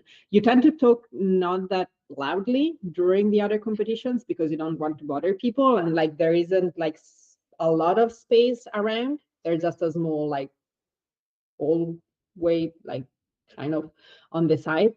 But you can chat with people and, you know, maybe you slightly whisper or you try to be a bit quiet, but you can chat in the meantime and you're there. Also, you don't see that much. There are a couple of big screens, but like if you want to watch, you probably are going to do that better if you like, I don't know, go to your hotel room and watch the live streams that has the commentary and the better video. Like you have the video more or less from the live stream up there on a big screen, but you don't get the commentary in the dome. So you are watching without seeing much, and you mostly just see the tables that are next to the rail, and so you cannot for sure see who you're wanting to watch compete. Maybe you get lucky, but maybe you don't. So in the meantime, I just chat with people. And yeah, I've always went out for dinner also with people. Groups tend to form. The first year, like 2 years ago, I started meeting people actually during the tour because the tour, I don't know when it is set up to be this year, but 2 years ago, it was like on the first evening, there was the opening ceremony, and just after that, the tours were leaving. And so during the tour, you also walk around from a place to the other in Valladolid. And while you're walking around, the guide is not speaking, so you have a chance to like connect and meet and introduce yourself to the other people that are in your group. And the groups are random, I think. Like I think it was just, you know, make groups of 25 people, and then like they didn't care which 25 people were in each group. And so I just met some random people, and then like the entire group like ended up going for dinner together after the tour was over. That's how it started for me. That's really great. Now, are you willing to share with people who might watch this later and, you know, go to this restaurant and take up all the space? What is a good place to grab some food either between rounds or after rounds? I am not sure. Like I don't have a go-to place for dinner yet. I would just say go to the city center and improvise. An experience that I had is like I don't speak Spanish and it's a bit hard. Like Valladolid is not, I don't know if they are not as used to tourists, maybe. Like if you go somewhere randomly and try to speak English, it's hard. So I have struggled a bit with getting food, and I have improvised a bit. For lunch, I have eaten in the various cafes that are around the dome. I've tried all of them. They are all like pretty similar. They do like basic like cafe food. And then the thing that I've done a lot is like my husband and I are a fan of empanadas, and there's a lot of places that sell you that. And so it was like, let's grab a box of those while we go there in the morning, and then like eat them on your own when you want, and it's lunchtime. I tend to have a pretty good breakfast in Valladolid, and then like lunch is a snack, and then like you have dinner. Like that's Yeah, you got a carbo load before competing. Like everybody knows that one. Yeah. And do you take a nap during the day? No, I've never done that. I'm not much of a nap person though, so I don't know. I don't think I could fall asleep during the day anyway. So never tried. Oh. Yeah. No, that's really cool. I guess when after you leave Worlds, Mhm. what is something that's going to like I know you're going to meet all of these people and that's and like you're gonna hang out, and you're probably gonna have a lot of people flocking to you specifically to like go, I met Chiara, right? What is gonna fill your heart with the most joy on the plane home after Worlds? I'm not sure. Like the people, I think the new connections that I've made. At least that's what I was mostly excited about last year.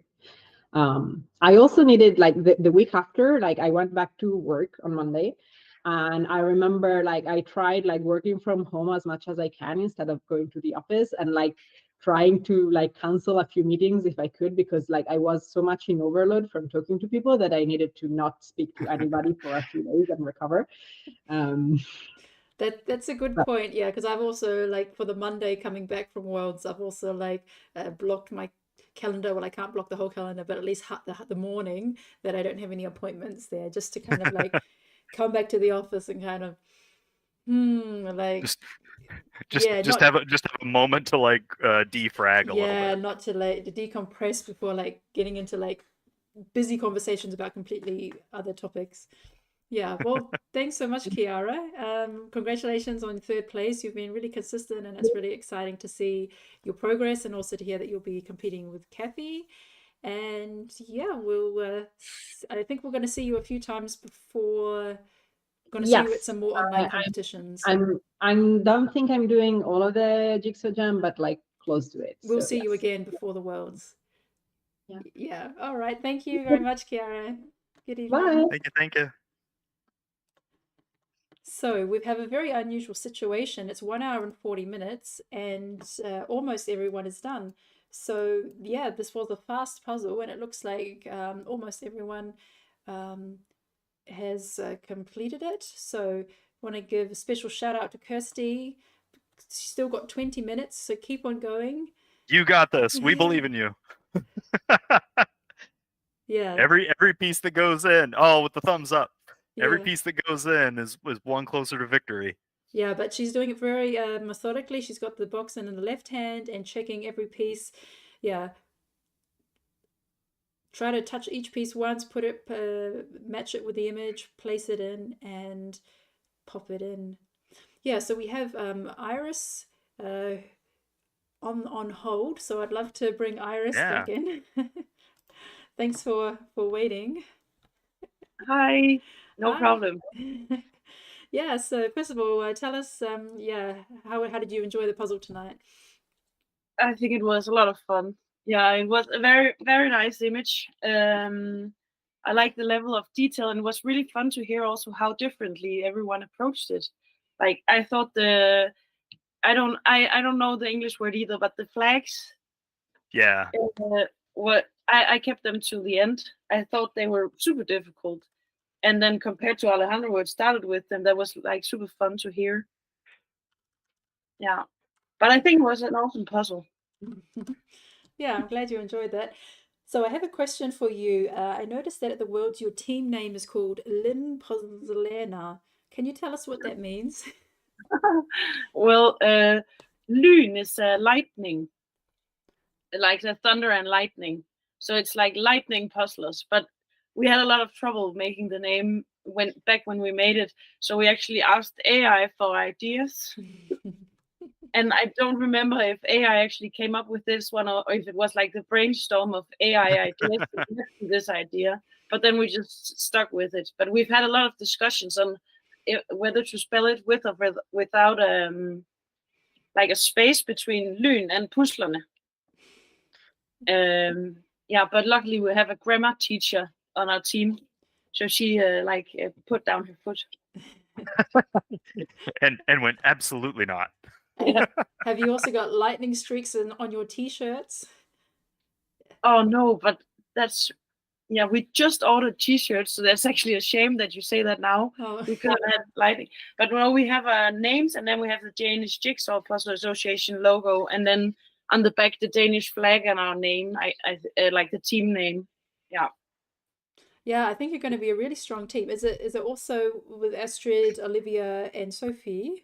Exactly. Yeah, I mean that's such a great team because you all know each other already. You've practiced and you were the top 4 in Denmark's, and you're all in the puzzle association. So yeah, exactly. And Sophie and I are a pair, and Olivia and Astrid are a pair as well. So we puzzle really well together, and we have like different strengths, all of us. And yeah, I really have I really look forward to puzzle with them. Yeah. It's so cool to hear people talk about how like they're a good pair partner for them is somebody who fills in the strengths that they're weak on, and everybody sort of feeds off of each other, which is really great. When you're on the team, how often do you guys get together and like strategize at high level and get into nitty gritty and practice kind of things? With the team, not as often as we would like to, because we live in separate parts of Denmark. So Sophie and I live 3 hours away from the other girls, but Sophie and I live 5 minutes away from each other. So we get to practice quite a lot in pairs, but not as much in team as we would like to. Yeah, but we do have like a go-to strategy as a team that we always use, and like we have kind of the basis laid out, and then we all practice each of us. So I think that it will, but that will just be fun to just have the possibility to puzzle together. I mean, we could meet up in Denmark instead of going to Spain, but that adds to the excitement, right? Is the go-to strategy go fast? Yes. No, we have like different roles on the team, like different areas that like we know that we're good at. So usually I will be sorting pieces for the others, and then like send out like small projects to the other girls, and then of course swap if someone's stuck or something like that. And then I always save small piles of sorted easy areas, so that if someone is stuck, they can get like something easy to come back in again. And yeah, it's a lot of fun. But of course, I'm usually sorting so much that I don't puzzle as much in teams. We sometimes call that position feeding, where you're like sorting and then you're feeding somebody the pieces so that way they can just gobble them up and put them into the thing. Okay, feeder. I take that.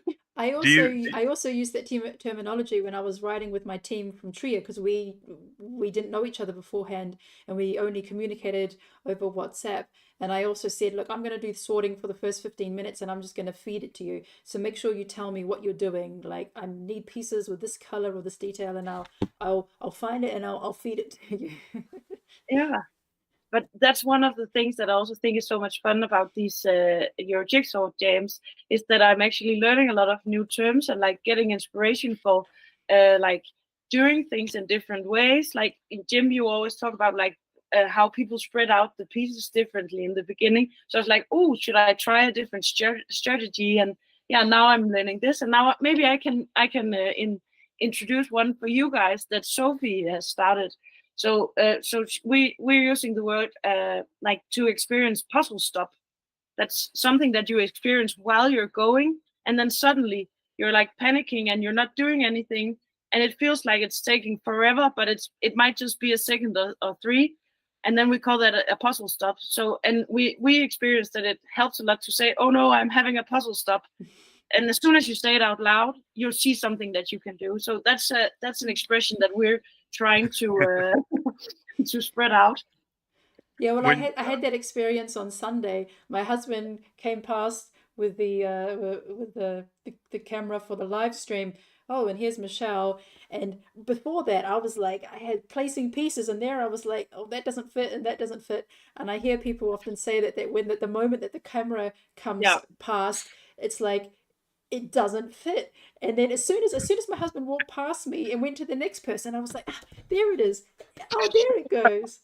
So I think we need a special term for, like, I don't know, like stage fright or like puzzle panic, like, I don't know, maybe somebody can think of a better word, where it's the moment when the camera walks past, or when I say, and here's so and so from this country. And then I remember Hannah saying the first time in the first Euro Jigsaw Jam that she just felt like nothing's working. Yes, but the spotlight pause is a thing, right? Like as soon as that comes over, it like everything just like hits a crawl. And that's it's tricky to bounce out of. In teams, it's a lot easier to get back on track, because if you start saying, "Hey, I'm struggling, I'm in a puzzle stop, or I'm in a funk," somebody else can go, "Hey, like switch to something else, change, like try a counteraction, something to like get you out of the funk." Do you have anything that you do whenever you're puzzling solo to try to get out of those funks? Ooh, that's a good question. Well, I mean, for the like the spotlight panic, I've been practicing it like with the Euro Jigsaw Jam. So I always listen to the commentary while I practice, but I also listen to past like commentaries from earlier competitions, and then listen to that as like the soundtrack of my puzzling practice, which is kind of helpful. But other than that, like, so Sophie and I have this song, and then if I can feel like she's struggling a little bit, I will start singing this specific song, and then the rule is that she has to sing back to me, so she has to continue singing. And I think that we've used that so much that I can use that on my own as well now. So if I experience that I'm like struggling, I will start singing the song in my head, and then that can kind of get me out of it, because I'm like, yeah, thinking of her, and like now I want to do good for Sophie, right? That's so clever that you have that. And it's also fun to see the like convergent evolution of things that work in some categories that you then apply to the others. So like having that, how do I get over the funk with somebody else, is then something you can apply to the solo or to the teams, which is really fun. Yeah, but it is definitely harder on your own than in a team, I think. Like when you're together, you can kind of I don't know, like it.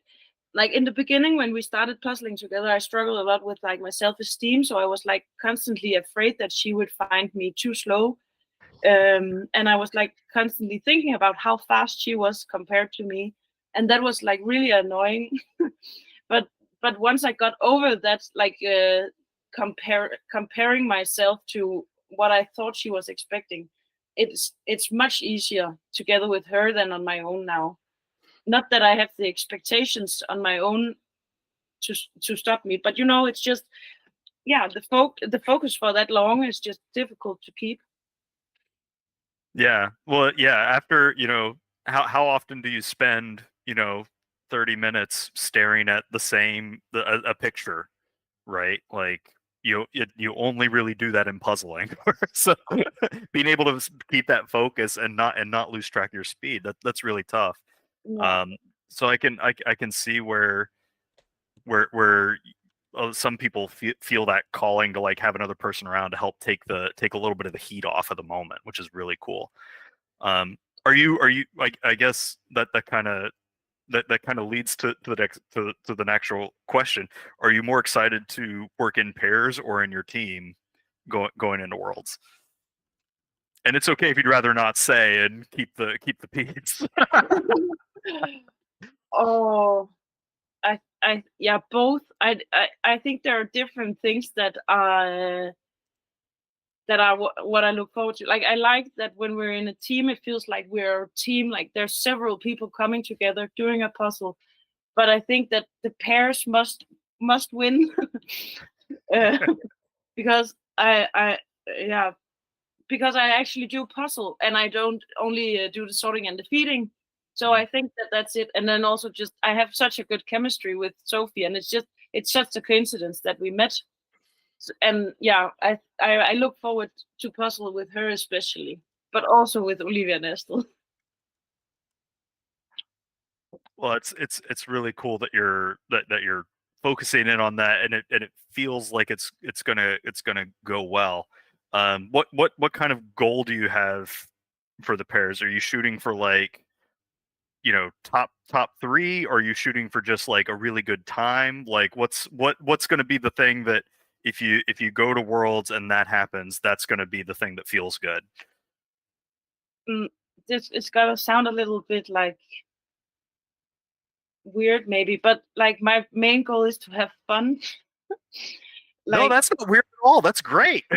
I of course I also want to place well, and I want to have good times and stuff. And although like I do see it as a competition, but I think the most important thing is to have fun.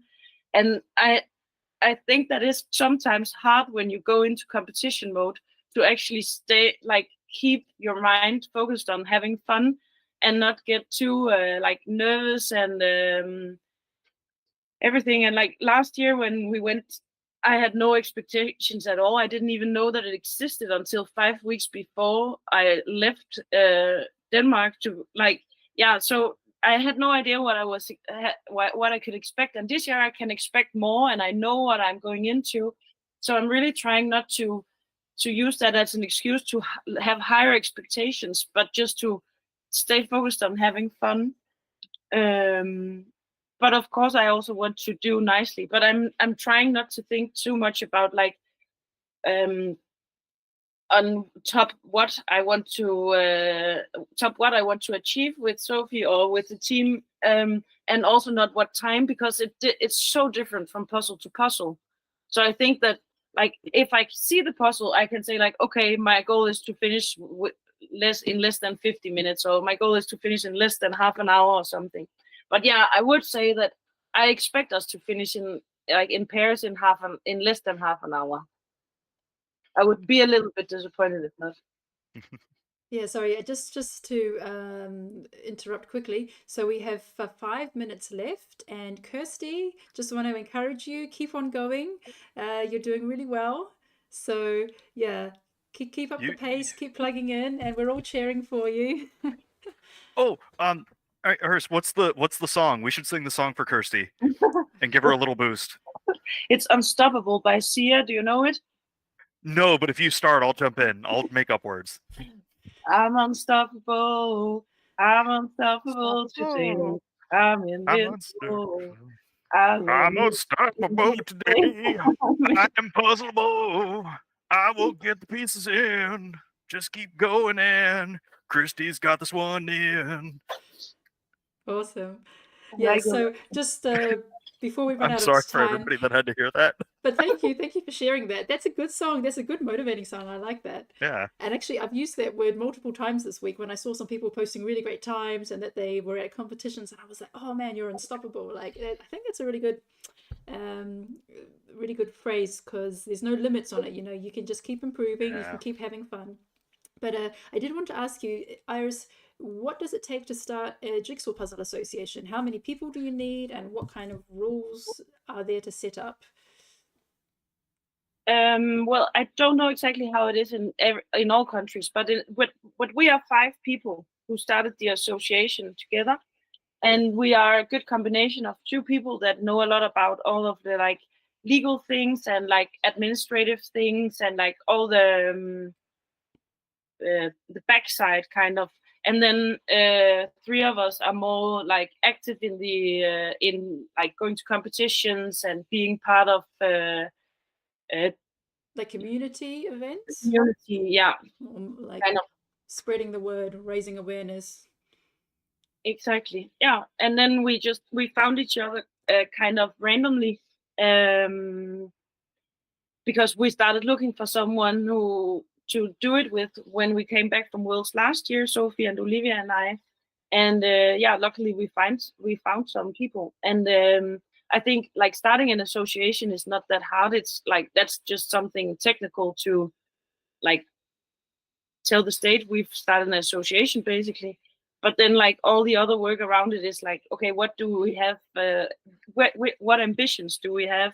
How do we want to do it? What do we want to achieve?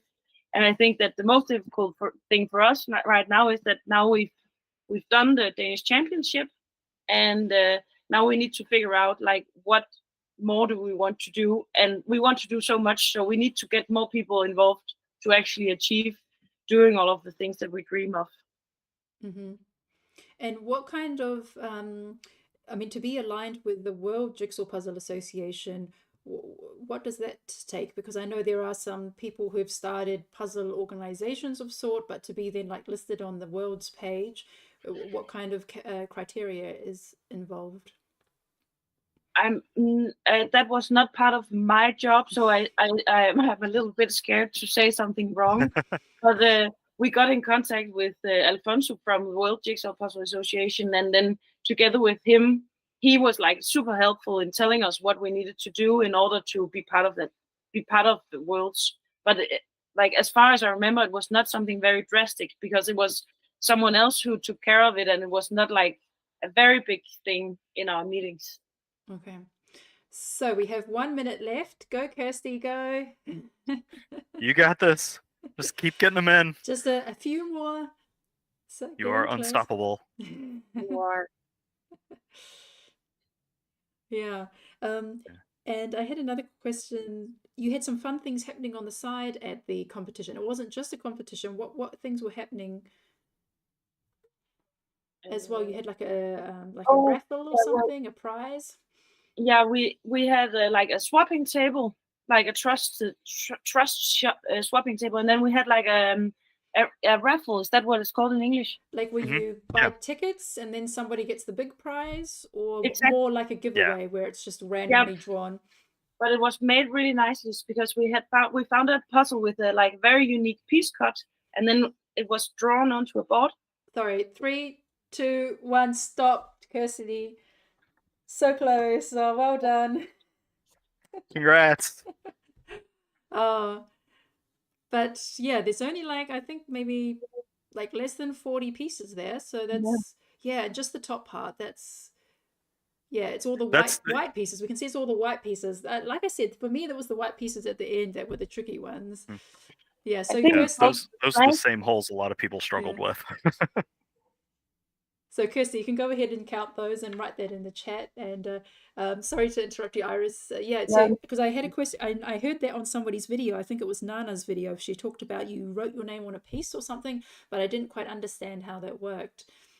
Well, if you imagine that, like the template of a puzzle cut was like drawn onto a board, and then you would buy the tickets would be to buy puzzle pieces, and then you would have to find where they went on the board. But they were like very unique, all of them. So then you had to find the place on the board where to put it, and then if it was marked with like a star or a color, then you had a prize that was like the same, like that fitted that spot. Does that make sense? Yeah. Okay. Okay. So you bought the puzzle piece, and then if it happened to fit on the marked spot, then you got a prize. Yes. Oh wow, that's quite novel. It was really fun. Yeah. All right. Oh yeah. So great. Well, thank you for chatting with us. Ingrid, are you there? So we'll see you next time. See you next time, Iris. Thanks so much for sticking around. Thank you. It was nice talking to you. That was really nice. Yeah. So that was quite exciting at the beginning. That was really close. Yeah, it was hard to actually check with all of them. they were so more many of them were close to each other, so yeah, it was hard to actually Yeah, and that was see really, them. really early on too. They were just like seconds between there. But I think, yeah, I think we got most of them on camera. Definitely the top 15 or so. So that was excellent. Did you have a favorite moment today? What did you enjoy tonight? I really love your interviews because I find out so many new things, and yeah, I like that. That's my favorite part actually, and also the sensation that it gives you, because right now I just want to pick a puzzle and do it, not just watch. Well, there were a couple of people in chat. I think it was MK Does Puzzles was like, yeah, I'm just going to do a puzzle while this is on. So that's, inspiring people to get into puzzling and do more is great. Yeah. No, it's very inspiring. And like I want to go and do this again because the first time was on a moving ferry. The second and third times were on my knees in a hotel room on a tiny table. So I'm like, I believe I can do this better if I have like the ideal conditions. I can, because I only bet my personal best time by like 9 seconds or something. So I'm like, I think I can do this again and maybe get a bit closer to 45 minutes. So that'd be fun. Oh, Yeah. I have no doubt if you do it on a table. Michelle, use a table. And I should stand on my feet. I shouldn't be like on my knees and like it was I Yeah. was actually used as a table. I was actually using this for part of it. It was the bed in the hotel, but it's I don't know if it's a British thing, but like the bed was like really bouncy, and so I had to be really Oh, yeah. careful like that the pieces don't fall off the board and bounce around. But yeah, I'm really glad that most people seem to enjoy the puzzle tonight, and yeah, good. Yes, I predict it'll be a fast one. So yeah, thanks to everyone who's been following along, and yeah, it's been really great reading all your comments. Yeah, thanks for everyone who shared what they thought about the puzzle and for supporting everyone. Yeah, and we'll see you on Sunday. The next event is on Sunday. It's going to be pairs, and joining me will be SJ, and I can't remember who's supporting me in the background, but I do need a helper for next week and for the other week. So if you are interested to be a bit more involved and have 2 hours, I'd love, well, 2.5 hours, I'd love for someone to volunteer. And yeah, thanks, Jim and Ingrid. And yeah, we'll see you next time. Have a good one. Thanks for having me. Yeah, thank you. Unstoppable, unpuzzleable. Now I have it in my head. Yeah.